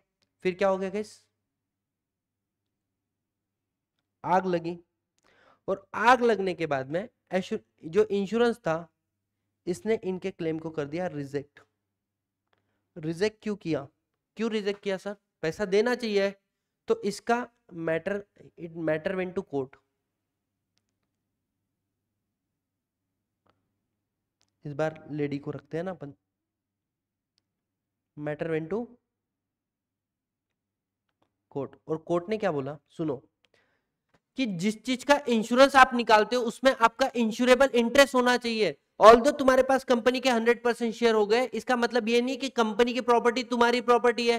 कंपनी खुद के नाम में इंश्योरेंस निकालेगी ना। एग्जांपल, बेटा जेठालाल को बबीता अच्छी लगती है, कोई कैरेक्टर है जेठालाल और कोई कैरेक्टर बबीता। जेठालाल को बबीता अच्छी लगती है, लेकिन बबीता मिस्टर अय्यर की वाइफ है, तो बबीता का इंश्योरेंस निकालने का अधिकार मिस्टर अय्यर का है या जेठालाल का, जस्ट बिकॉज उसको अच्छी लगती है मिस्टर अय्यर का। बेटा ये जो टिम्बर है it is a property of home, company. तो कंपनी अलग है और तुम अलग हो, तो कंपनी की प्रॉपर्टी कंपनी की है। तुम्हारे बच्चे को कंपनी बोली मेरा बच्चा है, मेरा कांड है, मेरा रिजल्ट है, ये प्राणी मेरा है, क्या करोगे तुम? टेंशन में आ जाओगे ना। तो जैसे तुम्हारा बच्चा कंपनी का बच्चा नहीं है, वैसे कंपनी की प्रॉपर्टी तुम्हारी प्रॉपर्टी कैसी हुई रे? समझ में आया? तो यहां से डिसीजन आया, इवन दो वन में hold 100% shares of company,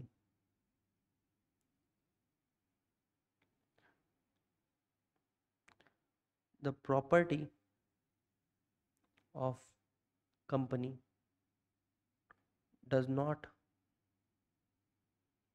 become his property।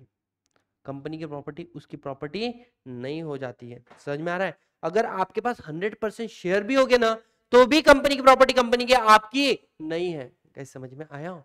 And क्योंकि उसने जो इंश्योरेंस लिया था वो किसके नाम में लिया था? In its own name. Company के नाम में लेता तो उसको क्लेम मिल जाता था। सो मिस्टर मैकुरा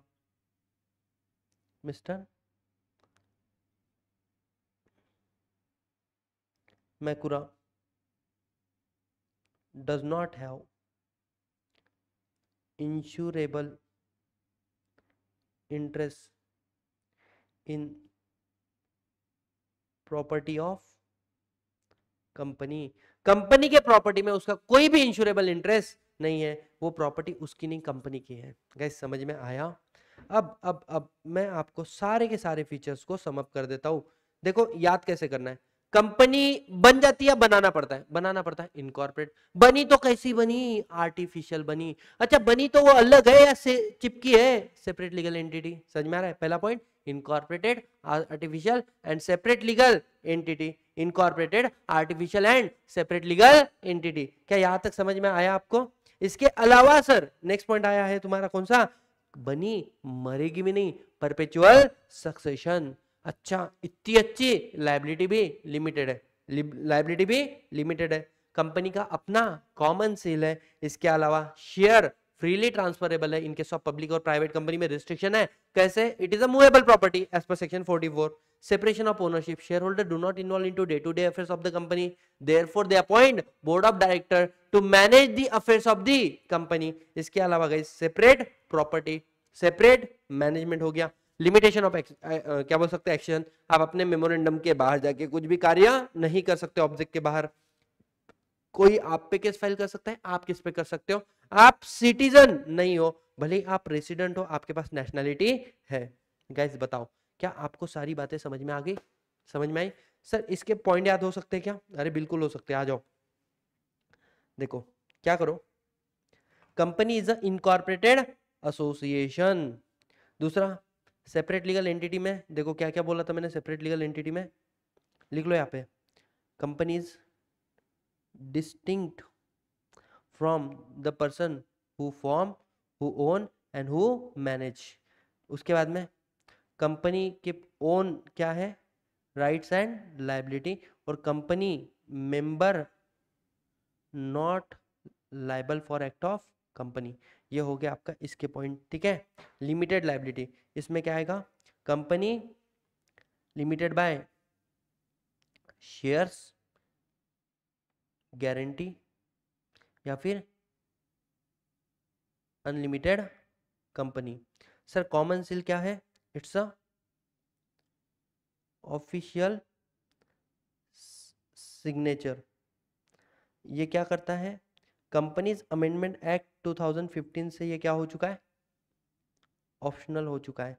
और तीसरा बात क्या बोला है इस इन्होंने कंपनीज ऑप्शनल के बाद में कंपनी ये तीसरा बात ये बोला है कि एक तो 2 डायरेक्टर या फिर CS प्लस डायरेक्टर।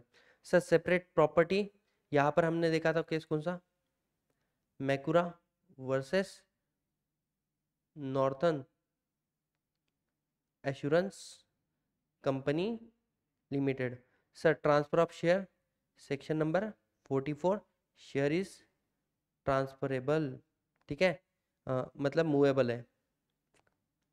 कैसे? जैसे आर्टिकल में लिखा है। इसके अलावा इन case of public company, in case of private company. बेटा पब्लिक कंपनी में क्या बोला हम लोगों ने कि शेयर फ्रीली ट्रांसफरेबल है। कैसे है? फ्रीली। और in case of private company restriction. Ownership management, management किसके हाथ में होता है? डायरेक्टर के। और ओनरशिप किसकी होती है? शेयर होल्डर की। वॉलेंटरी एसोसिएशन, जबरदस्ती नहीं बोला कंपनी बनाओ, इट्स अ वॉलेंटरी एसोसिएशन, ठीक है। Capacity to sue and be sued, contractual capacity होती है बेटा existent by process of law से ही एंड होगा। परपेचुअल सक्सेशन में 3 बातें, मेंबर में come and go, company goes on forever. इसके बाद में the death, insolvency and insanity of the member does not affect the status of company। और तीसरा, it is created by law and it's end by law। बच्चों बताओ क्या आप ये सारे पॉइंट याद कर सकते हो? यस और no? Yes, and we are done with entire features of company. I hope you love this session. Make sure guys आप इन सारी चीजों को अपने दोस्तों के साथ में भी शेयर करना शुरू कर दो, है ना। और अगर आप चाहते हो हमारे लेक्चर को परचेस करना, 2 more लेक्चर आर देयर, वो यूट्यूब पे रहेंगे। इसके अलावा हमारे सारे लेक्चर जो रहेंगे वो पेड रहेंगे। अगर आपको लगता है कि आपको एक्स्ट्रा नॉलेज मिल रहा है अपनी क्लास के अंदर तो डेफिनेटली गो फॉर इट। और लास्ट पॉइंट मैं आपको बता देता हूँ जो मैंने कवर कर लिया है टाइप्स ऑफ कंपनी के अंदर। आ जाओ, कंपनी लिमिटेड बाय शेयर्स। देखो यहाँ पर मैं बोलूँगा अनपेड वैल्यू तक का आपका शेयर वैल्यू तक आपकी लाइबिलिटी होती है बेटा। कब ये ड्यूरिंग द एग्जिस्टेंस में भी आ सकती है, वाइंडिंग अप में भी आ सकती है। गारंटी अमाउंट के लिए क्या बोला है? प्री एग्री अमाउंट, जो तुम मेमोरेंडम में गारंटी देते हो ये पैसा ओनली ड्यूरिंग लिक्विडेशन मंगाया जाएगा। गारंटी कंपनी में have share capital, may not have share capital. Guarantee company में अगर शेयर कैपिटल होगा तो आपको गारंटी अमाउंट भी देना पड़ेगा वाइंडिंग अप में और unpaid value of the share भी देना पड़ेगा। और गारंटी कंपनी में विदाउट शेयर कैपिटल भी हो सकता है शेयर। तो शेयर कैपिटल तो आपकी लाइबिलिटी कैसे? Dual, unpaid value of share plus guarantee amount, ठीक है। उसके बाद में गाइस अनलिमिटेड कंपनी लाइबिलिटी कैसी है? अनलिमिटेड है। ये भी पैसा कब मंगाया जाएगा? Only liquidation. और मे नॉट हैव, इसमें भी अनलिमिटेड कंपनी में हैव शेयर कैपिटल और may not have share capital. कैसे समझ में आया? तो यहां तक अगर आप देखो तो मैंने ये सब कुछ तुमको पढ़ा दिया है। कल से गाइस हम लोग पढ़ेंगे concept lifting of corporate veil और उसके बाद में हम पढ़ेंगे टाइप्स ऑफ कंपनी। तो this is all from my side. Thank you so much, see you all in the next class. तब तक के लिए गाइज मेक श्योर जो भी मैंने आपको पढ़ाया है ना पढ़ो, शिद्दत से पढ़ो, ठीक है ना। बिकॉज और चीज़ों को थोड़ा सा लर्न करने की कोशिश करो यार, ठीक है। जैसे जो वर्ड मैं लिखता हूँ बोलता हूँ पढ़ो ना यार, जो जो लिखा के दिया उतना भी पढ़ोगे, it is more more more more more than enough, ठीक है। चलो, thank you so much guys.